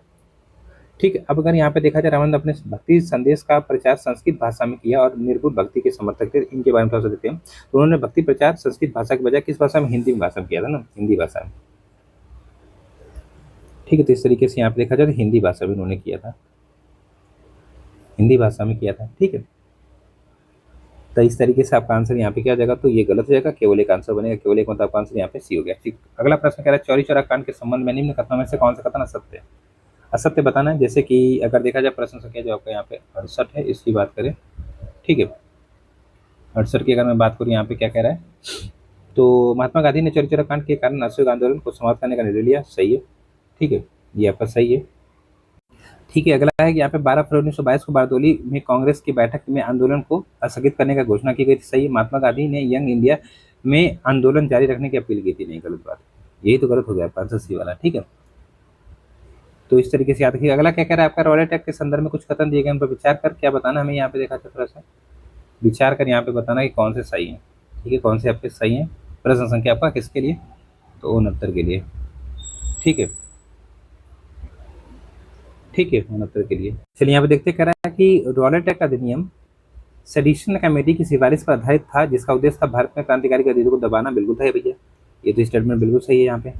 फिर क्या कह रहा है कि इस अधिनियम के तहत ब्रिटिश सरकार को किसी भी भारतीय को बिना मुकदमे के अनिश्चित काल तक जेल में रखने का अधिकार था। अनिश्चित नहीं, वैसे 2 साल का था, लेकिन देखा जाए तो अनिश्चित काल तक जेल में रख सकती थी, ऐसा जिक्र मिलता है। तो यहाँ पे दोनों सही होना चाहिए। ठीक है, आंसर आपका यहाँ क्या हो जाएगा, तो सी बता रहा है यहाँ पे। ठीक है, चलिए अगला प्रश्न यहाँ पे देखा जाए क्या कह रहा है कि शेरशाह के संदर्भ में कुछ कथन दिए गए, आपको विचार कर बताना इनमें से कौन से कथन आपको क्या है यहाँ पे, तो सही है। तो यहाँ पे देखा जाए शेरशाह का मकबरा बिहार के रोहतास जिले के सासाराम में स्थित है, जो कि भारतीय मुस्लिम निर्माण कला का उत्कृष्ट उदाहरण है तथा हिंदू या मुस्लिम वस्तु जो शैली है ना उसका सुंदर सम्मिश्रण प्रदर्शित करता है। किला कोहना मस्जिद जो कि 1541 ईस्वी में निर्मित हुई थी, जो अपने वास्तुशिल्प गुणों के कारण उत्तरी भारत के ऐतिहासिक भवनों में उच्च स्थान प्राप्त करती है। तो 70 का आंसर दोनों सही होना चाहिए। ठीक है, दोनों ही सही आपका होना चाहिए। ठीक, इस तरीके से आपका आंसर यहाँ पे क्या हो जाएगा, तो आपका आंसर यहाँ पे सही हो जाएगा। अगला करें चुआर विद्रोह किस कारण हुआ था, बताइए चुआर विद्रोह किस कारण हुआ था, आपको सिंपल से ये बताना। चुआर विद्रोह हुआ क्या था, चुआर विद्रोह 1767 से 69 तक चलता है ना, ये 67 69 में स्टार्ट होता है, कुल मिलाकर 1802 तक चलता है, ये याद रखिएगा। ये चुआर विद्रोह की डेट है कोई। कारण यहाँ पे ब्रिटिश सरकार द्वारा लगाए गए भूमिकर और अकाल के कारण था। आंसर आपका ये हो जाएगा। कथन कारण है प्रश्न संख्या 72 में, कहला माननीय मिंटो सुधार ने भारतीय राजनीति में सांप्रदायिक प्रतिनिधित्व की नींव रख दी, जिससे भारतीय समाज में अस्थायी विभाजन उत्पन्न हो गया। कारण कह रहा माननीय मिंटो सुधारों के अंतर्गत मुसलमानों को पृथक निर्वाचन मंडल की विशेष व्यवस्था प्रदान की गई, जिससे विशेष भारतीय राजनीतिक जो धारा है उससे अलग हो गए। प्रश्न संख्या 72 का आंसर बताइए क्या हो जाएगा आपका यहाँ पे। तो यहाँ पे देखा जाए कथन कारण दोनों से भैया व्याख्या भी कर रहा है, आपका आंसर यहाँ पे डी होना चाहिए। अब यहाँ पे हमें सुमेल करना है, कुछ पुस्तकें उनके लेखक है, आइए हम लोग यहाँ पे क्या करते हैं तो सुमेल कर लेते हैं। सबसे पहले दुर्गेश नंदिनी। दुर्गेश नंदिनी जी की अगर पुस्तक की बात करें यहाँ पे तो क्या हो जाएगी, एक तो पुस्तक है ना, दुर्गेश नंदिनी किसकी पुस्तक है, तो ये पुस्तक किसकी बता सकते हैं आप लोग यहाँ पे, बंकिम चंद्र चटर्जी की ना। ठीक है, ये हो गया। The man who divided India, तो जकारिया साहब पे जाइए, doctor Rafiq Zakaria. The story of my deportation, तो ये हो जाएगा आपका लाला लाजपत राय जी की ना, ये लाला लाजपत राय जी की हो जाएगी। और सत्याग्रह तो ये आपका विनोबा भावे की है। ठीक है, सही तो बता रहे हैं यहाँ पे, देख लेते हैं एक बार, सही है। चलिए आंसर यहाँ पे क्या बता रहा है आपका, जो भी आंसर होगा यहाँ पे देख लीजिएगा, जैसे सी आंसर बता रहा है 2 3 1 4, क्या बन रहा है क्या देखा जाए थोड़ा सा, 2 3 1 4 सही बन रहा है। चलिए अगला है कि कुंवर सिंह के संदर्भ में निम्न कथन से कौन सा कथन सही है। तो यहाँ पे देखा जाए कुंवर सिंह 1857 के विद्रोह में बिहार के शाहबाद क्षेत्र के जगदीशपुर से संबंधित थे और उन्होंने अंग्रेजों के विरुद्ध विद्रोह का नेतृत्व किया था। विद्रोह के दौरान उन्होंने नाना साहब की सहायता के लिए कानपुर जाने का प्रयास किया तथा रोहतास, मिर्जापुर, रीवा, बांदा और लखनऊ तक अपनी विद्रोह की जो लहर है वो फैलाया। आपको सही बताना, बताइए यहाँ पे आंसर क्या हो जाएगा। ठीक है, प्रश्न संख्या 74 का आंसर आपको यहाँ पे क्या हो जाएगा बताइए। तो 74 का आंसर आपका दोनों ही सही है, मतलब पहला भी स्टेटमेंट सही है आपका, दूसरा भी, पहला भी सही है दूसरा भी। ठीक, चलिए अगला क्या कह रहा है आपको यहाँ पे देखा जाए कि नीचे दिए गए 700 के कार्यक्रम के अनुसार व्यवस्थित करना है। तो आइए देख लेते हैं यहाँ पे व्यवस्थित करके हम लोग थोड़ा सा। सबसे पहले क्या है यहाँ पे देखा जाए, नागभट्ट प्रथम की बात कर लेते हैं। ये कब से कब तक थे, तो 730 से लेके ये 756 तक थे। ठीक है, और इसके बाद अगर बात करें यहाँ पे महेंद्र पाल प्रथम की, तो 885 से लेके ये लगभग 910 तक रहते हैं। और पृथ्वीराज चौहान जी की अगर बात करें यहाँ पे थोड़ा सा, तो ये तो आपका एक तरीके से देखा जाए कब आएंगे, तो 1177 से लेके 1177 से लेके वही तराइन के दूसरा युद्ध कब होता है, 1192 तक रहते हैं ना। ठीक है, और जय सिंह सिद्धराज की अगर मैं बात करूँ यहाँ पे, जय सिंह सिद्धराज, तो ये 1093 से लेके रहेंगे कब तक भैया, तो रहेंगे ये 1143 तक। तो क्या आंसर बन रहा है यहाँ पे, क्या आंसर बन रहा है बताइए। तो आंसर अगर देखा जाए ये बता रहा है आपको यहाँ पे। अगला प्रश्न कथन कारण है, आइए देख लेते 76 में, भारत में विशुद्ध हिंद इस्लामी शैली से निर्मित प्रथम मकबरा सुल्तान बलबन द्वारा नई दिल्ली में जो मेहरौली है ना उसके समय बनवाया गया स्वयं का मकबरा था। कारण कर बलबन के मकबरे में सर्वप्रथम मेहराब का वास्तविक रूप दिखाई पड़ता है, वहीं अलाई दरवाजा में सर्वप्रथम घोड़े की नाल के आकार में जो मेहराब है वो आपका दिखाई पड़ता है। तो यहाँ पे बताइए, आसान सा प्रश्न जाता है, इसमें समय नहीं लेंगे क्योंकि आपको पता होगा कि दरअसल जो पहला मकबरा है एक तरह से हिंद इस्लामी शैली में किसने बनवाया था बताइए। तो ये तो सही है और ये भी सही है, लेकिन व्याख्या नहीं कर पा रहा ना, क्योंकि कारण अलग चीज लिखा है। गुलाम शासक बलबन जो था ये 1266 से 86 तक रहता है और इसने भारत में इस्लामी स्थापत्य कला की मतलब काफ़ी बढ़ावा दिया था। और उसका मकबरा जो नई दिल्ली में ना मेहरौली जो है उसके पास स्थित है। इसे ही भारत में विशुद्ध इस्लामी शैली में निर्मित प्रथम मकबरा माना जाता है। चलिए कथन कारण यहाँ पे कथन कह रहा है कि आनंदमठ उपन्यास भारतीय स्वतंत्रता संग्राम के जो प्रेरणा स्रोत है उनमें से एक था। इसके बाद क्या कह रहा है यहाँ पे देखा जाए कारण कह रहा बंकिम चंद्र चटर्जी द्वारा रचित वंदे मातरम गीत को आनंदमठ उपन्यास में शामिल किया गया, जो कि बाद में भारतीय राष्ट्रवादी आंदोलन का प्रेरक गीत बन गया। तो चलिए बताइए यहाँ पे प्रश्न संख्या 77 का आंसर क्या बनेगा। 77 का आंसर यहाँ पे कथन कारण दोनों से व्याख्या भी बनेगा, आप देख लीजिएगा। 78 कह रहा है कृष्णदेव राय के संदर्भ में निम्न लिखित कथनों पर विचार कर बताइए कि इनमें से कौन से कथन आपका सही है कृष्णदेव राय जी के बारे में। जैसे कि पहला कथन क्या कह रहा है कि उनके शासनकाल में तेलुगु साहित्य अपने चरम पर पहुंचा और इसे स्वर्ण युग की संज्ञा दी गई। उनके दरबार में अष्टदिग्गज संस्कृत भाषा के साहित्य, संस्कृत भाषा के नहीं तो ये तमिल भाषा के थे ना, साहित्य सृजन के लिए प्रसिद्ध थे। 78 का आंसर आपका यहाँ पे क्या बनेगा, सिंपल से बताइए। तो पहला तो सही है, सबको पता है, दूसरा आपका गलत है क्योंकि वो तमिल भाषा के थे ना कि संस्कृत के। ठीक है, तो इस तरीके से अगर देखा जाए तो यहाँ पे तमिल कर लीजिएगा, तेलुगु मतलब तमिल भाषा ही होती है ना। ठीक है, चलिए, तो इस तरीके से यहाँ पे ये गलत जाएगा, यहाँ पे केवल एक आंसर आपका यहाँ पे बन जाएगा। अगला कि सुल्तान फिरोज शाह तुगलक के संदर्भ में कुछ कथन दिए गए, उन पर विचार कर बताना कि उनमें से कौन से कथन आपके सही है। जैसे फिरोज शाह तुगलक ने टोपरा हरियाणा और मेरठ उत्तर प्रदेश में स्थित अशोक के शिलालेखों को दिल्ली लाने का निर्णय लिया। ठीक है, फिरोज शाह कोटला दिल्ली में स्थापित दिल्ली टोपरा शिलालेख को फिरोज शाह ने मीनारे जरीन अथवा स्वर्ण स्तंभ की संज्ञा दी है। 79 का आंसर क्या बनेगा? तो दोनों सही लग रहे हैं यहाँ पे, दोनों सही लग रहे हैं। पहला भी सही आपका यहाँ पे, पहला भी सही और दूसरा भी सही, आंसर आपका सी बनेगा। आंसर आपका यहाँ पे क्या बनेगा? तो सी बनेगा। बन जाओ, आंसर आपका यहाँ पे सी बनेगा। 80 कह रहा है कि बेसनगर अभिलेख के संदर्भ में कुछ कथन दिए गए, आपको बताने में से कौन से कथन बेसनगर संदर्भ में सही नहीं है, तो बताइए तो कौन सा सही नहीं है। 80 का आंसर क्या आ जाएगा? तो यहाँ पे देखा जाए यह स्तंभ यूनानी राजदूत हेलियोडोरस द्वारा स्थापित किया गया, तो सही है। अभिलेख के अनुसार जो अमत लकित नामक इंडो ग्रीक शासक के शासनकाल में जो हेलियोडोरस था सुंग शासक भागभद्र के दरबार में आया था, ये भी सही बता रहे हैं यहाँ पे। कह रहे स्तंभ के अभिलेख में वर्णित सुंग शासक भागभद्र मौर्य सम्राट अशोक का समकालीन था, यही गलत बता रहा है। ठीक है, ये आपको यहाँ पे गलत बता रहा है। ठीक है, बाकी यहाँ पे चौथा भी सही है। चलिए 80 हो गया। 81 देखते हैं, 81 क्या कह रहा है आपके यहाँ पे। 81 कह रहा है नुआखाई त्योहार किस राज्य का प्रमुख पर्व है? नुआखाई कहाँ मनाया जाता है? नुआखाई मनाया जाता है कहाँ पे बताइए? तो उड़ीसा में बता रहा है यहाँ पे, उड़ीसा में। ठीक है, इस तरीके से आप लोग यहाँ पे याद है। अगला 82, जादी पट्टी किस राज्य की पारंपरिक लोक नाट्य शैली है? जादी पट्टी, जादी पट्टी कहाँ की है? तो ये है आपका महाराष्ट्र की। कहाँ की है? तो महाराष्ट्र की। ठीक है, इसके बाद देखा जाए यहाँ पे हमें सुमेल करना है। कुछ ख्याल गायकी से जुड़े कलाकार, उनके घरानों की बात हो रही है यहाँ पे। तो 83 देख लेते हैं यहाँ पे। सबसे पहले क्या कह रहा है आपके यहाँ पे? पंडित भीमसेन जोशी। पंडित भीमसेन जोशी का संबंध आपका किराना घराना से है। और बड़े गुलाम अली खां, बड़े गुलाम अली खां तो पटियाला घराना। उस्ताद ए पे 3 बी पे 2, ए पे 3 बी, तो ये आंसर बन गया। पहले तो ये लगा लेते हैं हम लोग। इसके बाद देखा जाए सी पे 4 होगा उस्ताद अब्दुल करीम, तो ये आपका ये भी किराना घराना संबंधित है। और उस्ताद फयाज हुसैन, तो ये आगरा घराना संबंधित। बस ये बजना, ठीक हो गया। अगला है कि अब यहाँ पे रीजनिंग आ गई भैया। नीचे आपका इस तरीके से दिया गया जैसे कि 1, 0, 5, 8, 17, 24 आगे क्या होगा ना, ये बताना है ना आपको। ठीक है, देख लेते हैं यहाँ पे क्या बनना है। तो यहाँ पे क्या बनना है देखा जाए थोड़ा सा। देखिए क्या कर रहा है यहाँ पे, इस तरीके से पकड़ना है 1, 8। ठीक है, फिर आपका 24 पकड़ लेना है हम लोग को। तो इस तरीके से देखा जाए 1 का स्क्वायर कर रहा है यहाँ पे, मान लेते हैं, क्योंकि यहाँ पे 8 कैसे बनाएगा, कुछ तो करना पड़ेगा उसको ना।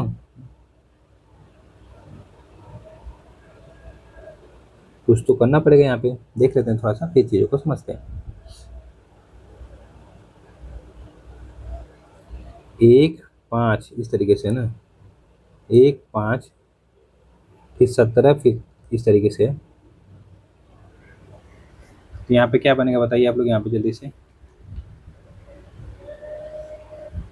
यहाँ पे क्या बनेगा, चलिए इसको सॉल्व करने की कोशिश करते हैं। तो देखिए यहाँ पे क्या कर रहा है, 1 को 5, 17 इस तरीके से बना, देख देख 1 का स्क्वायर प्लस 1 जोड़ रहा है, तो कितना हो गया? 1, 1 का स्क्वायर प्लस 0 जोड़ रहा है ना। 1 के बाद 5 बना रहा है, मतलब 2 का स्क्वायर प्लस 1 कर रहा है, तो 4, 1, 5 हो गया। फिर क्या कर रहा है आपका यहाँ पे, तो फिर इसके बाद यहाँ पे 17 बना रहा है ना, तो 17 के लिए 4 का स्क्वायर करेगा प्लस 1 जोड़ेगा, 16, 17 हो गया। ठीक है, यहाँ पे फिर क्या कर रहा है आपका देखा जाए, तो इसके बाद हमें क्या लाना होगा, मतलब यहाँ पे सबसे पहले क्या किया, 2 का स्क्वायर किया, फिर आपका 4 का करा, फिर आपका करेगा 6 का ना, तो 6 का स्क्वायर प्लस 1 करेगा तो 36 प्लस 37 होना चाहिए। 37 आंसर आना चाहिए ना यहाँ पे, तो यहाँ पे 37 आना चाहिए ना, 37। तो 37 आपका आंसर यहाँ पे दिया, तो इस तरीके से आप लोग कर लीजिएगा। ठीक, चलिए बाकी इधर वही क्या कर रहा है यहाँ पे देखिए, स्क्वायर करके 1 का स्क्वायर किया, माइनस 1 किया, 0 गया। फिर 8 बनाया, 8 कैसे बनेगा, 3 का स्क्वायर करेगा माइनस 1 करेगा। 24 कैसे बनाएगा, 5 स्क्वायर करेगा माइनस 1 करेगा। ठीक, चलिए अगर यदि एक्स आदमी एक काम को 40 दिन में पूरा करते हैं तो 5 अतिरिक्त आदमी लगने पर 5 अतिरिक्त आदमी लगने से 10 दिनों की बचत होती है, तो 30 आदमी इस काम को कितने दिन में करेंगे? लंबा चौड़ा सवाल क्यों देते हो यार। ठीक है, यहाँ पे क्या कह रहा है कि 5, मान लीजिए M1 कितने हैं, तो x मान लेते हैं इसको। ठीक है, x आदमी काम को करते हैं कुल 40 दिन में ना, 40 दिन में करते हैं, तो कुल काम कितना हो जाएगा, 40x हो जाएगा कुल काम। ठीक है, और पहले मैं बता दे रहा हूँ भैया, देखिए रीजनिंग और मैथ मेरा सब्जेक्ट नहीं है, अगर नहीं लगाता हूँ तो कमेंट जो किया करिए देख के किया करिए, क्योंकि सही नहीं लगता, मैं पहले बता दे रहा हूँ। अगर आपको यहाँ पे आंसर टिक लगा रहा हूँ, आपको लगाना, मैं पूरा टीचर नहीं हूँ प्रॉपर, मैं पहले बता दे रहा हूँ कि जो चीज़ मेरे पास में होती है मैं वो करवाऊँगा। क्योंकि अगर नहीं लग पा रहा है तो समय भी आपका नहीं, मैं देखिए समय नहीं बर्बाद करना चाहता, अगर लगाना चाहो तो क्यों नहीं लगेगा, लेकिन 1 घंटा ले लूँगा मतलब 10 मिनट ले लूँगा, क्या मतलब उसका, कोई मतलब है, आप ही बताइए। तो इसलिए मैं कह रहा हूँ, ठीक है, क्योंकि कमेंट आता है इसमें, अब फालतू कमेंट आते हैं, इतने बड़े बड़े लोग होके लिखते हैं ऐसे शब्द ना, सही नहीं लगता, बस इतना सा कहूँगा। तो यहाँ पे क्या हो जाएगा, तो फिर यहाँ पे ये पूरा काम हो गया, पूरा काम हो गया। अब प्रश्न के अनुसार देखा जाए तो क्या कह रहा है कि 40x पूरा काम है, ठीक है। ये करते कितने हैं, तो मान लीजिए x आपका आदमी थे, 5 और बढ़ा दिया जाए तो x+5 कर सकते हैं ना, और गुणा कर सकते हैं 40 आपका क्या हो रहा है यहाँ पे, 10 दिन की बचत होती है ना, तो 40 में से 10 दिन की बचत कर दीजिए, यही होगा ना, यही होगा। तो 40x, अब यहाँ पे देखा जाए तो क्या हो जाएगा, तो x+5 करके हम लोग यहाँ पे कर लेते हैं, तो 30 ना, 30 हो गया, ठीक है। तो यहाँ पे अगर देखा जाए 40x अभी रख रही है, कोई बात नहीं, काम देगा अभी, ठीक है, काम ही देगा। तो यहाँ पे 5 अभी नहीं, 1 सेकेंड रुका, ठीक है कर लेते हैं, 30x+150 हो गया ना, 30x+150, 15 150 सही है। तो यहाँ पे अगर लाएं, इसको इधर लाएं तो ये हो जाएगा 10x बराबर 150 ना, तो x बराबर कितना हो गया, तो x बराबर आपका हो गया 15, x बराबर 15 हो गया। तो 15 एक तरीके से आ गया, अब यहाँ पे x बराबर 15 है, मतलब आदमी निकल आए। तो क्या पूछ रहे हैं यहाँ पे, तो 30 आदमी इस काम को पूरा करेंगे, तो कुल काम कितना होगा, 600 दिन में होगा, कुल काम आपका कितना होगा, कुल आदमी कितने, मतलब कुल 40 × 15 करके 600 दिन में पूरा काम होगा, ये पूरा काम होगा ना, ये पूरा काम होगा। 30 आदमी हमें मतलब 30 आदमी कितने दिन में करेंगे, तो 600/30 कर लीजिए, 600/30 करेंगे तो लगभग कितना आ जाएगा, तो 20 दिन आएगा ना, 600/30 करेंगे तो लगभग 20 दिन आएगा, तो 20 दिन कह दीजिए, 20 दिन आपका आंसर आ जाएगा, ठीक है। चलिए अगला है कि 11 जो प्रेक्षर है उनको अवरोही आरोही क्रम में व्यवस्थित किया जाता है, तो यदि 10 9 क्रमशः सम व विषम स्थानों पर आने वाले प्रेषर की के समांतर मध्य, तो सभी 11 प्रेषर का माध्य क्या होगा। अब बताइए, ऐसा टेढ़ा टेढ़ा सवाल पूछेगा, कहाँ से लगा पाएंगे हम लोग जल्दी से, मिन मीडियम मोड का सवाल है ये, इसको आप लोग का ही आंसर लगा दे रहा हूँ, 9.45, ठीक है। चलिए, निम्न में से किस वर्ष को कैलेंडर वर्ष गणनों की तरह होगा, बताइए। तो 86 के बाद 87 का आंसर क्या बनना है। तो यहाँ पे देखा जाए, निम्न में से किस वर्ष कैलेंडर वर्ष 2009 की तरह होगा, तो 2009 की तरह होगा, तो मतलब आपका यहाँ पे देखा जाए, में से 4 से भाग देखा जाए थोड़ा सा, तो क्या बच रहा है, एक शेष बचेगा, क्योंकि 2008 एक तरीके से देखा जाए तो एक तो बचेगा, हाँ 2008 के बाद 4 से भाग देते हैं, लिपियर नहीं है ना, ठीक है। चलिए, तो कितने बाद होगा, तो ये होगा आपका, अगर सिंपल से बताना चाहो तो 2009 6 15 6 15 वाला होगा, ठीक है। अगला प्रश्न देखते हैं, अगला प्रश्न क्या कह रहा है आपको यहाँ पे, कह रहा है 2 3 4 6 6 इस तरीके से दिया गया है, आपको बताना है यहाँ पे फिल इन द ब्लैंक्स में क्या होगा, ठीक है। आइए देख लेते हैं, प्रश्न संख्या 88 का आंसर क्या बन रहा है, 88 का आंसर आपको यहाँ पे क्या बन रहा है, तो 2 का 4 किया, 4 का 6 किया, 6 का 8 किया, 8 का 10 किया, 10 का 12 करेगा ना, 10 का 12 करेगा, लेकिन 12 यहाँ पे बना चुका है, कोई बात नहीं। चलिए, अब क्या करा, 3 का देखा जाए, 3 तरीके 6, 3 में 3 6 जोड़ा, 6 3 9 9 3 12 12 3 15 होगा, 15 हो गया यहाँ पे, ठीक है। तो इस तरीके से 15 आंसर आ जाएगा, 15 15 आपका आंसर यहाँ पे आ जाएगा। अगला क्या कह रहा है, संख्याओं के 4 युग्म दिए गए हैं जिनमें 3 एक समान और एक अलग है, अलग युग्म की याद कीजिए। अब इनमें से कौन सा ऑड है ना, ये सिंपल से बताना है। तो 943 की अगर बात करें यहाँ पे, तो अगर 943 में 9 से भाग देते 27 बच रहा है, क्या भाग चली जाएगी, इसमें भाग चली जाएगी, लेकिन 7 से 108 में भाग जाएगी, 7 से 108 में कहीं नहीं जाएगी ना, 7 चौक 28 होता है, लेकिन 7 में 3 बजेगा, नहीं जाएगी, दशमलव में आएगा, यही आंसर बनना चाहिए, ऑड है। बाकी और देखा जाए थोड़ा सा और किसी में भाग चली जा रही है, तो 11 से 363 में भाग जाती है, 11 3 33, 3 बचा, 11 3 33 चली जा रही है, ठीक है। और 5 से 75 में जाएगी, यही ऑड है, इसमें भाग नहीं जाएगी, दशमलव में बजेगा, ठीक है। चलिए, मतलब ये आपका आंसर बन जाएगा। इसके बाद क्या है आपका, कौन सा प्रश्न था, ये 89 90 देख लेते, 90 कह रहा है कि गोल्ड को कुछ भाषा में इस तरीके से लिखा जाता है, मतलब होम लिखा जाता है, सन को इस तरह लिखा जाता है, आपका CORD को क्या लिखा जाएगा, जैसे कि GOLD, गोल्ड को क्या लिखा जा रहा है, HOME, होम लिखा जा रहा है, ठीक है। तो आपका SONS सॉन्स को क्या लिखा जाएगा, तो TOT क्या ना, ये है ना, ये लिखा जा रहा है। तो इस तरीके से COD को क्या लिखा जाएगा, CORD को, कॉर्ड को क्या लिखा जाएगा, तो बताइए, तो एच के बाद जी के बाद एच आ रहा है, एक बढ़ा रहा है, फिर ओ के बाद क्या आ रहा है आपका यहाँ पे देखा जाए तो ओ तो इसी तरीके से उतार दे रहा है, एल के बाद एम एक बढ़ा रहा है, ठीक है, डी के बाद ई बढ़ा रहा है, तो वही तो कह रहे हैं यहाँ पे इस तरीके से भी इसमें भी कर रहा है। तो हम लोग इसी तरीके से कॉर्ड में कर लेते हैं, सी के बाद डी आएगा, सी के बाद क्या आएगा, डी आएगा, सी के बाद आपका डी आएगा, ओ को इसी तरीके से रख लेते हैं, आर के बाद पी क्यू आर एस आ जाएगा, पी क्यू आर एस आ जाएगा, और ई का इस तरीके से हम लोग देखा जाए तो क्या हो जाएगा, डी के बाद ई आ जाएगा, डोज होगा, डोज डोज, आपका आंसर यहाँ पे डी हो जाएगा। ठीक है, चलिए अगला प्रश्न देखते हैं। अगला प्रश्न क्या कह रहा है आपको यहाँ पे, कह रहा है पी तथा क्यू 5:6 अनुपात में है और उनके वर्गों का अंतर 99 है, तो पी का मान क्या हो जाएगा। तो इसको अगर नहीं समझ में आया तो ऑप्शन से कर लिया करिए। देखिए पी पी संबंधित क्यू की वैल्यू कितनी है, 5:6 है, ठीक है, और उनके वर्गों का अंतर कितना है, वर्गों का अंतर 99 दिया गया, तो बताइए क्या हो जाएगा। नहीं समझ में आ रहा है, कोई बात नहीं, कर लेते हैं। देखिए यहाँ पे क्या कर लेते हैं हम लोग थोड़ा सा, तो पी क्यू को क्रमशः हम लोग इस तरीके से देखा जाए, क्या मान लेते, चलिए 5p का स्क्वायर, लेकिन x मानेंगे तब सही रहेगा ना, x मानेंगे तब सही रहेगा।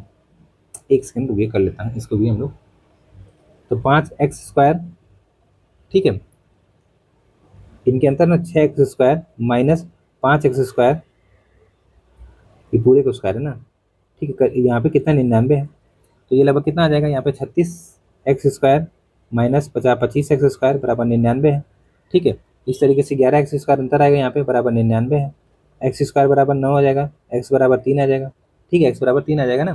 अब p की वैल्यू क्या है यहाँ पे देखा जाए, p तो 5 है, 5x इक्वल टू, तो 5x बराबर देखा जाए तो p की वैल्यू कितनी है, 5x मान लेते हैं, यहाँ पे 5x है ही क्योंकि रेशियो वही है ना, तो 5 गुणे 3 कर सकते हैं, तो 5 15 हो जाएगा, p की वैल्यू 15 हो जाएगी ना, p की वैल्यू 15 हो जाएगी, ठीक, इस तरीके से याद रखिएगा। चलिए अगला प्रश्न देखा जाए। अगला प्रश्न क्या कह रहा है यहाँ पे, अंग्रेजी वर्णमाला में 25 वर्ड नीचे व्यवस्थित तरीके से लिखे गए हैं, यदि सभी वर्डों को वर्णमाला के अनुसार व्यवस्थित किया जाए तो किस वर्ड की स्थिति नहीं बदलेगी, किसकी नहीं बदलेगी बताइए, किसकी नहीं बदलेगी, तो डब्ल्यू की नहीं बदलेगी, ठीक है।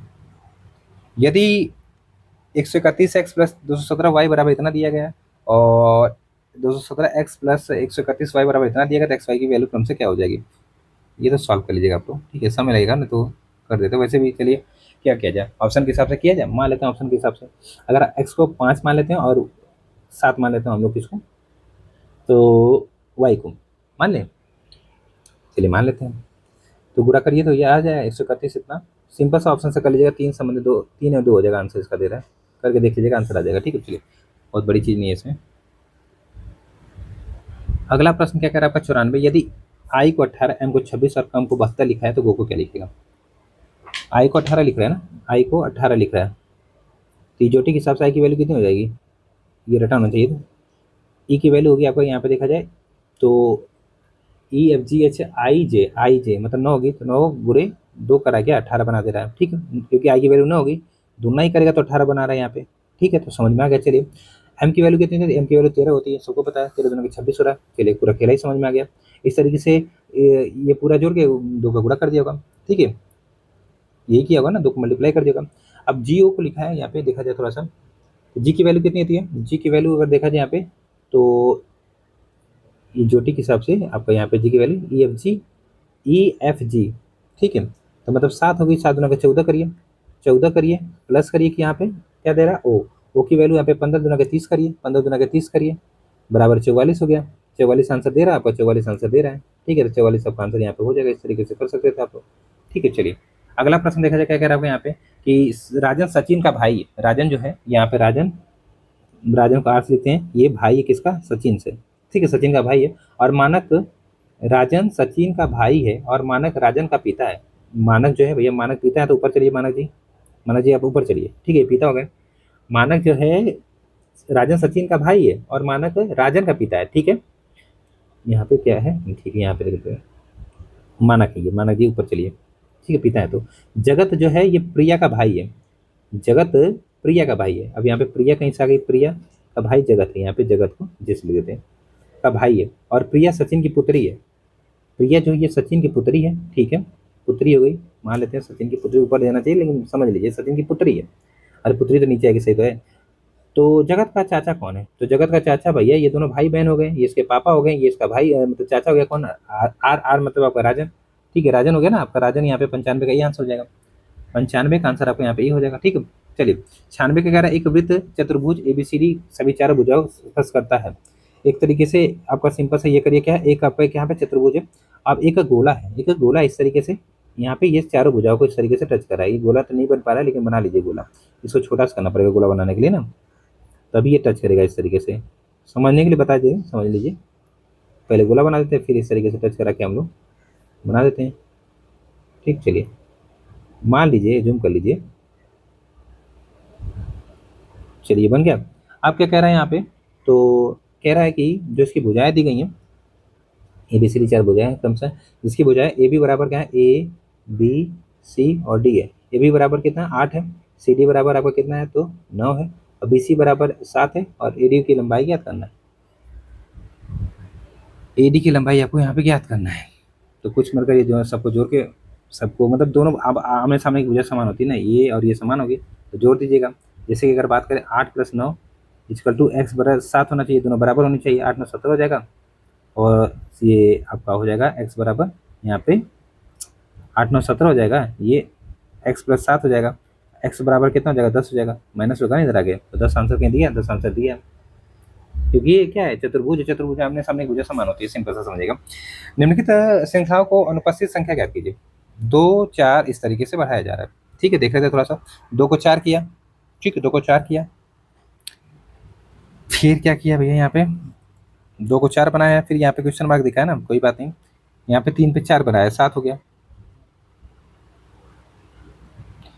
फिर यहाँ पे क्या करेगा, तो 3 मान लेते हैं, 4 में +3 करेगा, और यहाँ पे नीचे क्या करेगा, अगर 7 में 6 करेगा तो 7/13 आ रहा है क्या, 7/13 आ रहा है।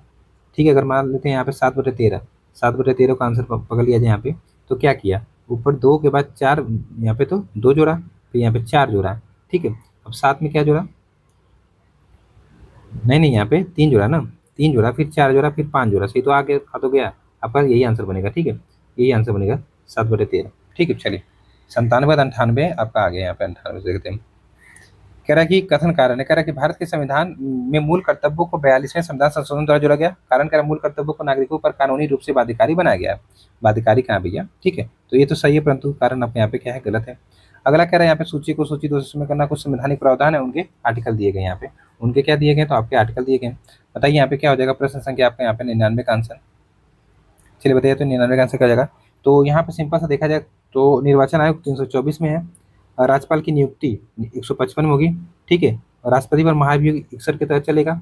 ठीक है, इसके तहत चलेगा, 61 के तहत चलेगा। संसद का गठन आपका 79 के तहत होगा, जो भी होगा आंसर देख लीजिएगा। ठीक है, हो गया। भारतीय संविधान में मौलिक अधिकारों से संबंधित जो न्यायिक निर्णय है उनको ध्यान में रखते हुए कुछ कथन दिए गए हैं, मतलब आपको बताना है, युग्म दिए गए हैं, इनमें से कौन सी युग्म सही है। ठीक है, आइए देख लेते हैं प्रश्न संख्या 100 को। देखिए यहाँ पे क्या कह रहा है, थोड़ा सा देखा जाए। अनुच्छेद 21 का विस्तार मेनका गांधी बनाम भारत संघ में हुआ था। तो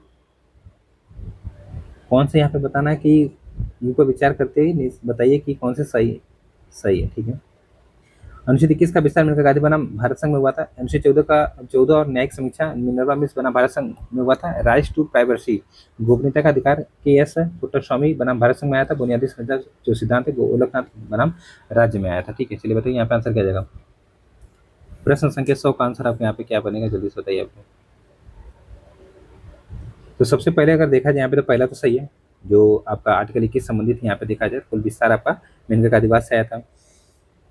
दूसरा भी आपका सही होगा, तीसरा भी आपका सही होगा, लेकिन चौथा क्या था, बुनियादी संरचना कहाँ से ये आया था, केशवानंद भारतीवाद से ना। ठीक है, इस तरीके से आपके यहाँ पे 1 2 3 हो जाएगा ना, 1 2 3।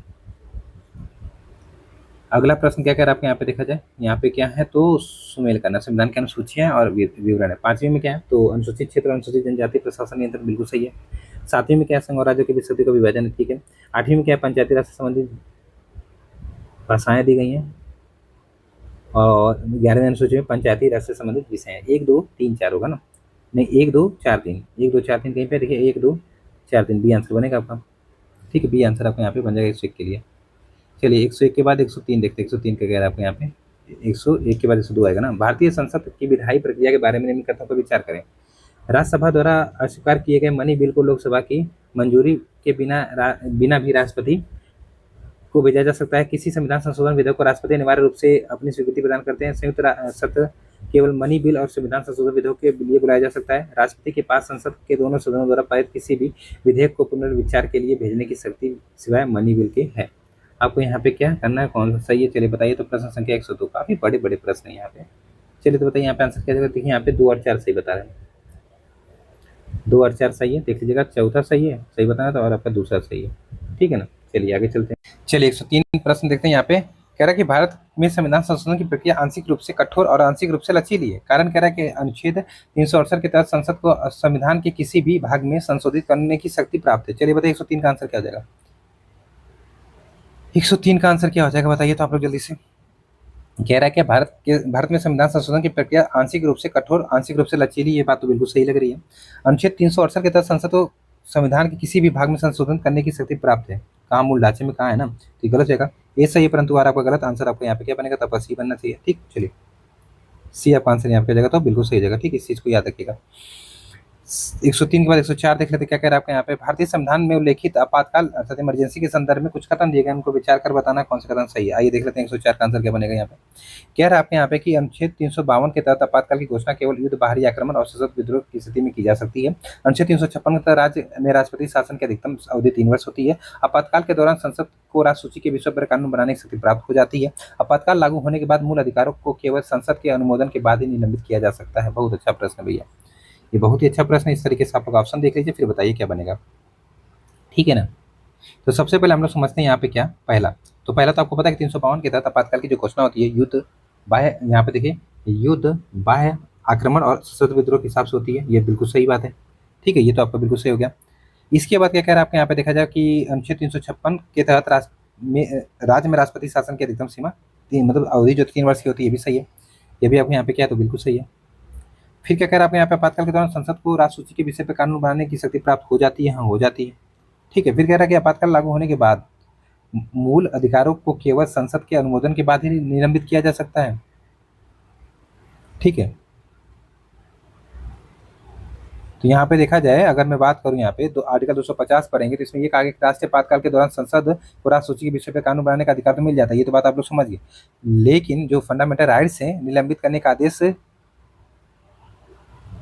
इसके लिए अगर देखा जाए तो संसद की आवश्यकता नहीं पड़ती है ना। यहाँ पे ये गलत बात है। यहाँ पे आपातकाल लागू होने के बाद मूल अधिकारों को केवल संसद अनुमोदन के बाद ही निलंबित नहीं, ये स्वतः निलंबित हो जाते हैं 20 और 21 को छोड़ के, ठीक है, जिस हिसाब से लगे हो, ठीक है। चलिए यहाँ पे 1 2 3 सही आंसर है, 1 2 3 आपका आंसर यहाँ पे क्या है, तो सही है। चलिए 104 105 है, 105 में आर्टिकल है, 112 है।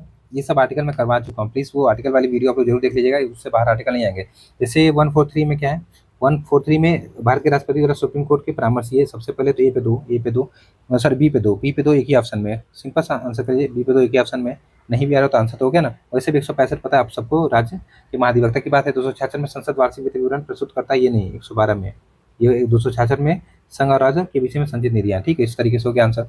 अगला कि उच्चतम न्यायालय की शक्तियां और अधिकारों के संदर्भ में निम्नलिखित कथनों पर विचार कीजिए। रेट जारी करने की शक्ति अनुच्छेद 32 के तहत है, किसकी, उच्चतम न्यायालय की सही विशेष अनुमति याचिका, विशेष अनुमति याचिका।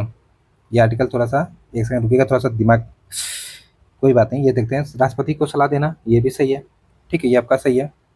फिर कह रहा कि कानून की व्याख्या करने की शक्ति 141 सुप्रीम कोर्ट को, ये सही है, अभी है। विशेष अनुमति याचिका 136 सही है। चलिए 1 2 4 बनेगा, 1 2 3 4 मतलब सभी सही है ना, सभी सही है, क्योंकि सही बताना था यहाँ पे, कोर्ट के हिसाब से हमें सही बताना, सभी सही है, ठीक है, ये देख लीजिएगा। 106 में सभी सही है। चलिए 107 देखा जाए, 107 क्या कह रहा है, 107 कह रहा है कि सूची को सूची 2 से सुमेल करना। आइए देख लेते हैं, सुमेल करके। हाँ, क्या है आर्टिकल, फिर से आके देखिए आर्टिकल सब आ रहा है। 368 में क्या है, 368 में संविधान संशोधन है, सबसे पहले मिलाइए। तो 110 में क्या है, 110 में विधि विधेयक की परिभाषा दी गई है, मतलब यहाँ पे देखा जाए धन विधेयक की परिभाषा से विधि विधेयक की परिभाषा भी, चलिए वही बात हो गई। 80 में राज्यसभा की संरचना का गठन है, और 243 बी में क्या, पंचायतों की संरचना है ना, यही है ना आंसर। आपको यहाँ पे देख लीजिएगा जो भी बनेगा, ठीक है। वैसे ये आंसर बता रहा आपका है, ये आपका आंसर बता रहे हैं यहाँ पे। चलिए अगला प्रश्न देखते हैं। अगला प्रश्न क्या कह रहा है कि संसद के दोनों सदनों की संयुक्त बैठक की अध्यक्षता कौन करता है, तो यहाँ पे करते हैं लोकसभा के अध्यक्ष करते हैं, ठीक है। इस चीज को आप लोग यहाँ पे याद रखिए, लोकसभा के अध्यक्ष जी करते हैं। अगर ये अनुपस्थित है तो उपाध्यक्ष करेंगे, ठीक है। और ये उपाध्यक्ष भी अगर नहीं उपस्थित है तो राज्यसभा का उपसभापति करेगा, सभापति नहीं करेगा कभी भी। ठीक है, इस चीज़ को आप लोग यहाँ पे याद रखिएगा।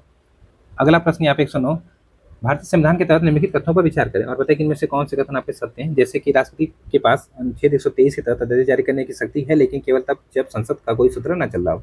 संसद के पास राज्य सूची के विषय पर कानून बनाने की शक्ति केवल तभी होती है जब राज्यसभा 2/3 बहुमत से प्रस्ताव पारित करे। यह आवश्यक है।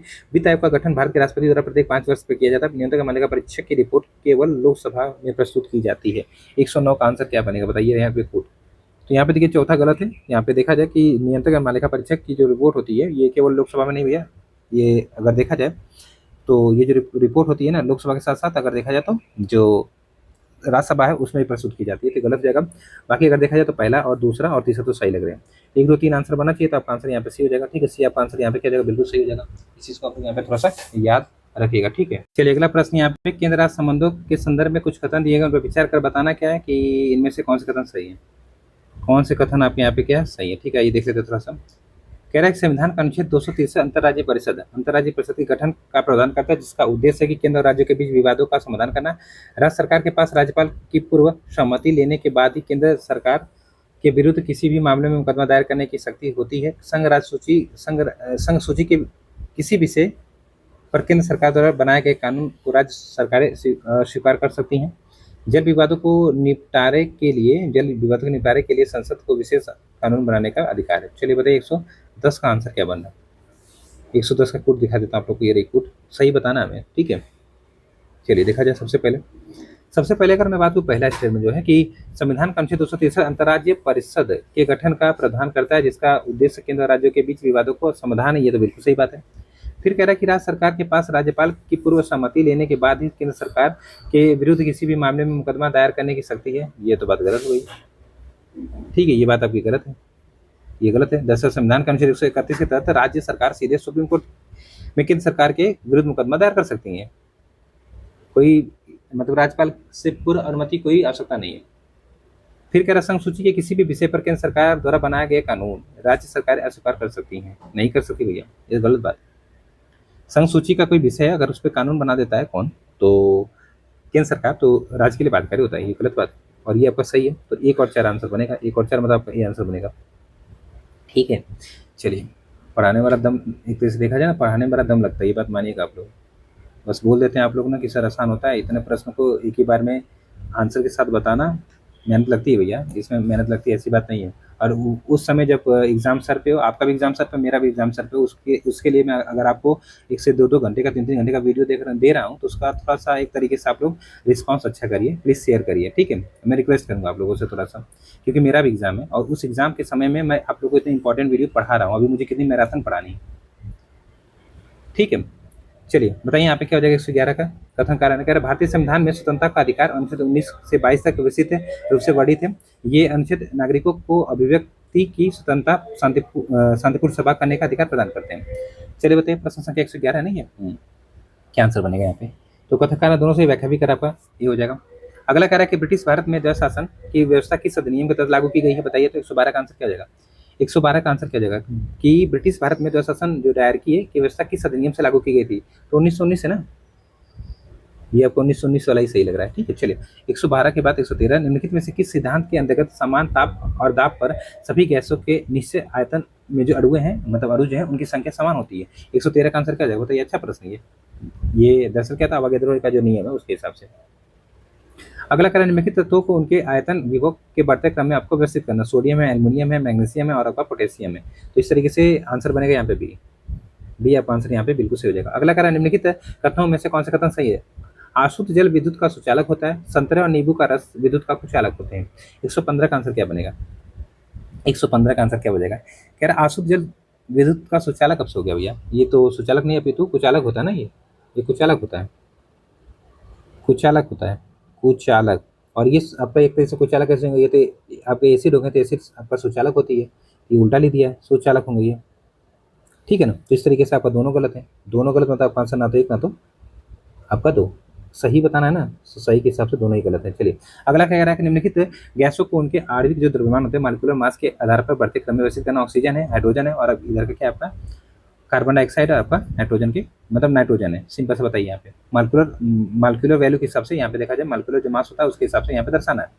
ठीक है, तो बताइए यहाँ पे आंसर क्या हो जाएगा। प्रश्न संख्या जो आपका यहाँ पे देखा जाए 116 है। 116 का आंसर क्या हो जाएगा। तो 116 का आंसर अगर देखा जाए यहाँ पे तो हो जाएगा आपका ए वाला।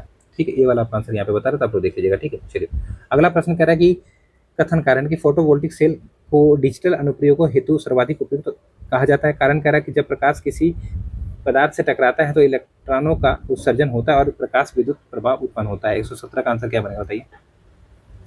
117 का आंसर बी बनेगा, बी ना, बी मतलब कथन कारण दोनों से आपकी व्याख्या भी कर रहा है। 118 का निम्नलिखित में से किस घटना के लिए केसिक तो एकमात्र कारण नहीं है, मतलब जो कैपिलरी एक्शन होता है वो एकमात्र कारण नहीं है। तो लालटेन की बाती में तेल का ऊपर चढ़ना ये कैपिलरी एक्शन से होता है, ये कैपिलरी एक्शन होता है। स्याही का सूखना ये भी कैपिलरी एक्शन होता है। पौधे की जड़ों से जल के इसके पड़ समूह की ओर बढ़ना, सूती कपड़े पर जल की बूंदें। तो यहाँ पे देखा जाए ना ये जो सी वाला ये केवल एक ही कारण नहीं होता है ये। ठीक है, कैपिलरी एक्शन से मतलब एक तरीके से नहीं होता है, इसके लिए जो आपका अलग अलग तत्व मतलब एक तरीके से जो जाइलम होता है ना वो थोड़ा सा भी रिस्पॉन्सिबल होता है। ठीक है, इस तरीके से आपका आंसर ये हो जाएगा। निम्नलिखित में से या निम्नलिखित को जंतुओं के प्रजनन तंत्र की जटिलता के बढ़ते क्रम में आपको व्यवस्थित करना। अमीबा, जो प्लेनेरिया है, मेढक है, मानव। 119 का आंसर क्या हो जाएगा बताइए। 119 का आंसर आपका एक, फिर इस तरीके से आंसर बता रहा है। ठीक है, ये वाला। 120 क्या कह रहा है। 120 देखा जाए क्या कह रहा है आपको यहाँ पे। 120 कह रहा है कि स्रोत संकेतों के प्रेशर के संदर्भ में निम्न कथनों में से कौन सी कथन सही है।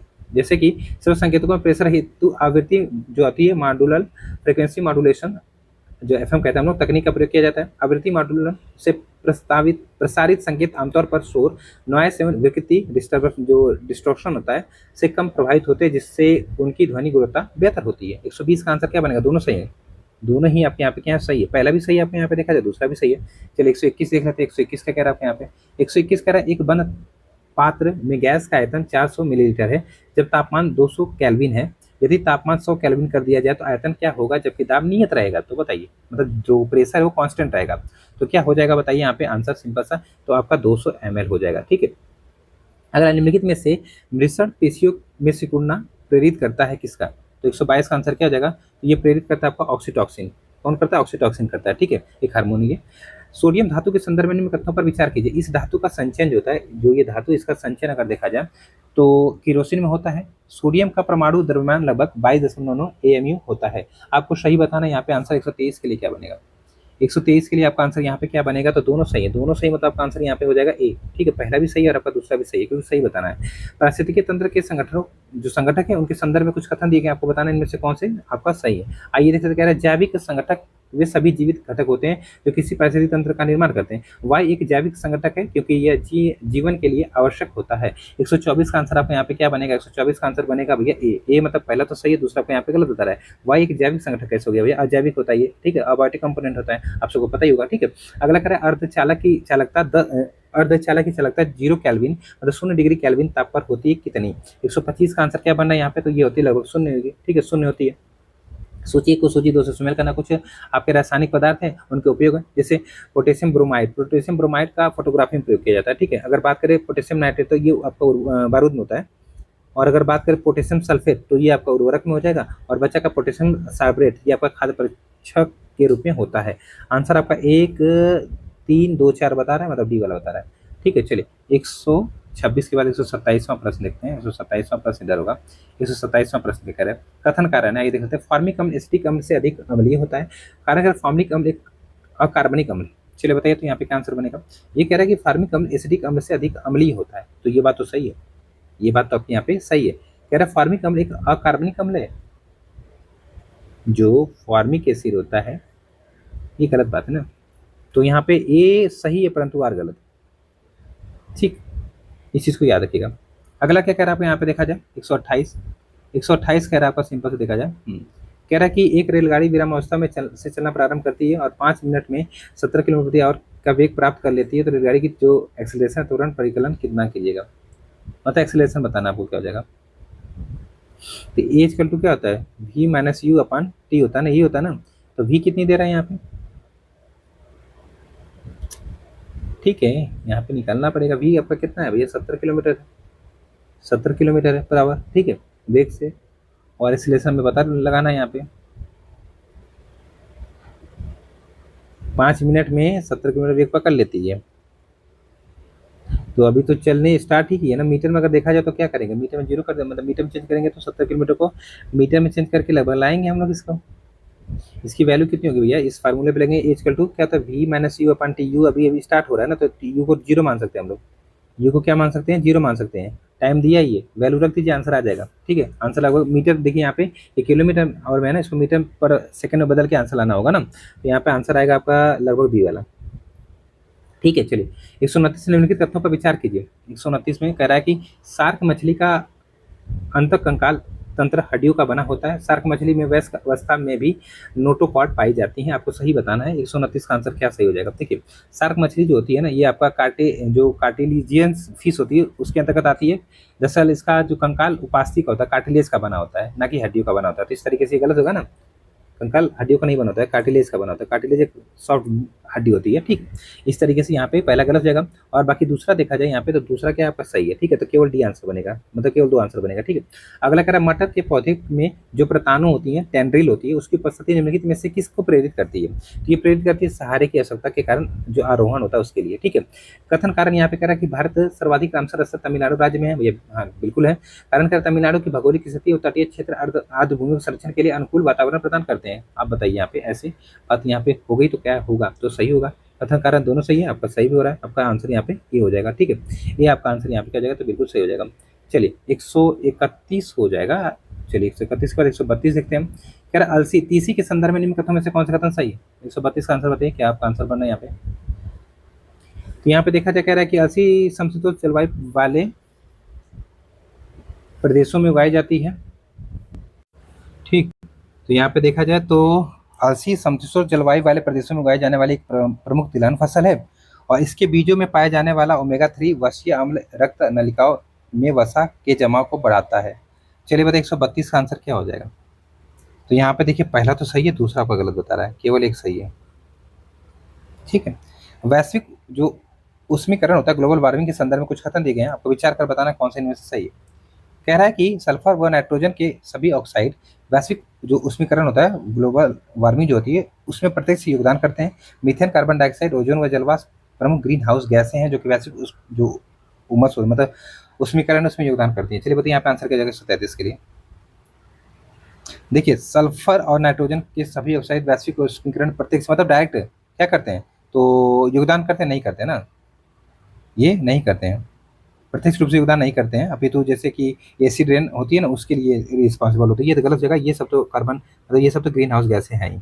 इस तरीके से केवल दो बनेगा ना, इस चीज़ को याद रखिएगा, ऐसे प्रश्न गलत से हम लोग गलत कर जाते हैं। ठीक है, चलिए अगला पंडित मदन मोहन मालवीय के संदर्भ में कुछ कथन दिए गए हैं, आपको इनमें से कौन सा कथन सही है। पंडित मदन मोहन मालवीय ने बनारस हिंदू विश्वविद्यालय की स्थापना 1916 में की थी। पंडित मदन मोहन मालवीय को वर्ष 2014 में भारत रत्न मरणोपरांत से सम्मानित किया गया। 134 का आंसर क्या बनेगा। तो यहाँ पे देखिए, पहला तो सही है, सबको पता है, दूसरा गलत लग रहा है कि कितना लेट नहीं मिलेगा, या और लेट मिला था, 2015 मिला था, बताइए 2015 में मिला था। ठीक है, 2014 में ना मिलकर 2015 मिला था, हो गया। अब 135 है कथन कारण, जौनपुर सरकी वंश के शासनकाल में इस्लामी स्थापत्य कला का एक महत्वपूर्ण केंद्र बन गया था। कारण कह रहा है, जौनपुर में स्थित अटाला मस्जिद, झिंझरी मस्जिद और लाल दरवाजा मस्जिद है का निर्माण मुगल सम्राट अकबर के शासनकाल में हुआ। बिल्कुल गलत है, कारण तो गलत हो गया। ठीक है, कारण आपके यहाँ पे गलत हो गया, तो कारण को पहले ही गलत कर लेते हैं। आंसर आपका बनेगा ए सही है, परंतु आर गलत है, यहाँ पे देखिए बन रहा है। ठीक है, इस चीज़ को आप लोग यहाँ पे याद रखिएगा, इस चीज़ को आप लोग यहाँ पे याद रखिएगा। ये सब सरकी सुल्तानों के समय बने थे, न कि अकबर के समय। निम्नलिखित युगों में आपका संस्थान और क्या कहते हैं ना स्थान दिया गया, हमें से बताना कौन सा सही सुमेलित नहीं है। ठीक है, देख लेते हैं। तो कह रहा है कि 136 में आपका राष्ट्रीय कृषि उपयोगी सूक्ष्मजीव ब्यूरो मऊ में है, तो मऊ में है, ये सही है, कभी देखा नहीं मैंने। ठीक है, और यहाँ पे केंद्रीय बकरी अनुसंधान संस्थान तो मखदूम, ये भी सही है आपका। राज्य चर्म विकास एवं विपणन निगम लिमिटेड आगरा में है, ये भी सही है। केंद्र पोस्ट बागवानी संस्थान कानपुर में तो नहीं है भैया, ये आपका लखनऊ पड़ता है। कहाँ पे, लखनऊ में। ठीक है, कह रहा कि वंदन योजना के संदर्भ में कुछ कथन दिए गए हैं, आपको बताना इनमें से कि कौन से कथन सही है। वंदन योजना का उद्देश्य केवल शहरी क्षेत्रों में अवस्थापना सुविधा का विकास करना। इस योजना के तहत जिलाधिकारी द्वारा सांस्कृतिक, पौराणिक, धार्मिक और ऐतिहासिक स्थलों पर किए गए कार्यों की सूची तैयार की जाएगी। 137 का आंसर देखिए भैया, केवल आ गया तो गलत ही लगता है मुझे तो हमेशा, लेकिन आपको नहीं लगा ऐसा, मतलब ऐसी बात नहीं है, ठीक है। यहाँ पे केवल 2 आंसर सही है, पहला गलत है। दरअसल बंधन योजना का उद्देश्य सांस्कृतिक, पौराणिक, धार्मिक और ऐतिहासिक स्थलों पर किए गए कार्यों को सूची तैयार करना है, ठीक है, इस तरीके से। और ये नकाल शहरी के लिए नहीं है, बल्कि आपका एक तरीके से देखा जाए ग्रामीण के लिए भी है। ये आपका गलत जगह, ये ग्रामीण के लिए भी है, ठीक है। तो इस तरीके से यहाँ पे ये आपका सही है। अगला कह रहा है कि उत्तर प्रदेश में चमड़ा उद्योग का प्रमुख केंद्र कौन सा है? 138 का आंसर क्या हो जाएगा आपका? बी हो जाएगा, कानपुर। ना कानपुर आपका आंसर यहाँ पे हो जाएगा, तो बिल्कुल सही हो जाएगा। अगला कह रहा है आपका निम्नलिखित में से कौन सा कथन सही है? आइए देखते हैं 139 में। कह रहा है सैरा नृत्य बुंदेलखंड के हमीरपुर, झांसी और ललितपुर जिलों में लोकप्रिय है, तो बिल्कुल सही बात है। यह नृत्य वर्षा ऋतु में कृषक समुदाय के युवाओं द्वारा किया जाता है और इसमें इंद्र देवता की पूजा की जाती है, बिल्कुल सही है। आंसर आपका यहाँ पे देखा जाए तो दोनों ही सही है, ठीक है। 140 मतलब आज का आखिरी प्रश्न होगा यहाँ पे। ये कह रहा है कि नौचंदी मेला के बारे में कुछ कथन दिए गए हैं, आपको बताना इनमें से कौन से कथन आपके सही हैं। जैसे कि नौचंदी मेला मेरठ के नौचंदी देवी मंदिर के पास 1672 ईस्वी से एक पशु मेले के रूप में शुरू हुआ था। यह मेला प्रतिवर्ष होली के बाद से प्रारंभ होता है और इसे हिंदू मुस्लिम एकता का प्रतीक माना जाता है। यहाँ पे भी दोनों सही होंगे, पहला भी सही होगा, दूसरा भी सही होगा, ठीक है। इस तरीके से आपका आंसर यहाँ पे 1 और 2 हो जाएगा। इस तरीके से आज लगभग हम लोगों ने 1.5 घंटे में आपका 140 प्रश्न सॉल्व किया। थोड़ा सा तेज है, तेज के पीछे कारण ये है कि इस समय आपके जो समय है उसकी बहुत वैल्यू है, तो आप लोग अच्छे से इसको सॉल्व करिए। एक टेस्ट और बचा है, मतलब प्रैक्टिस सेट और बचा है, कल या परसों उसको भी कंप्लीट करके इसकी कंपाइलेशन भी दे दूंगा, ठीक है। बस आप लोग चैनल से जुड़े रहिए, ठीक है। मिलते हैं कल, धन्यवाद।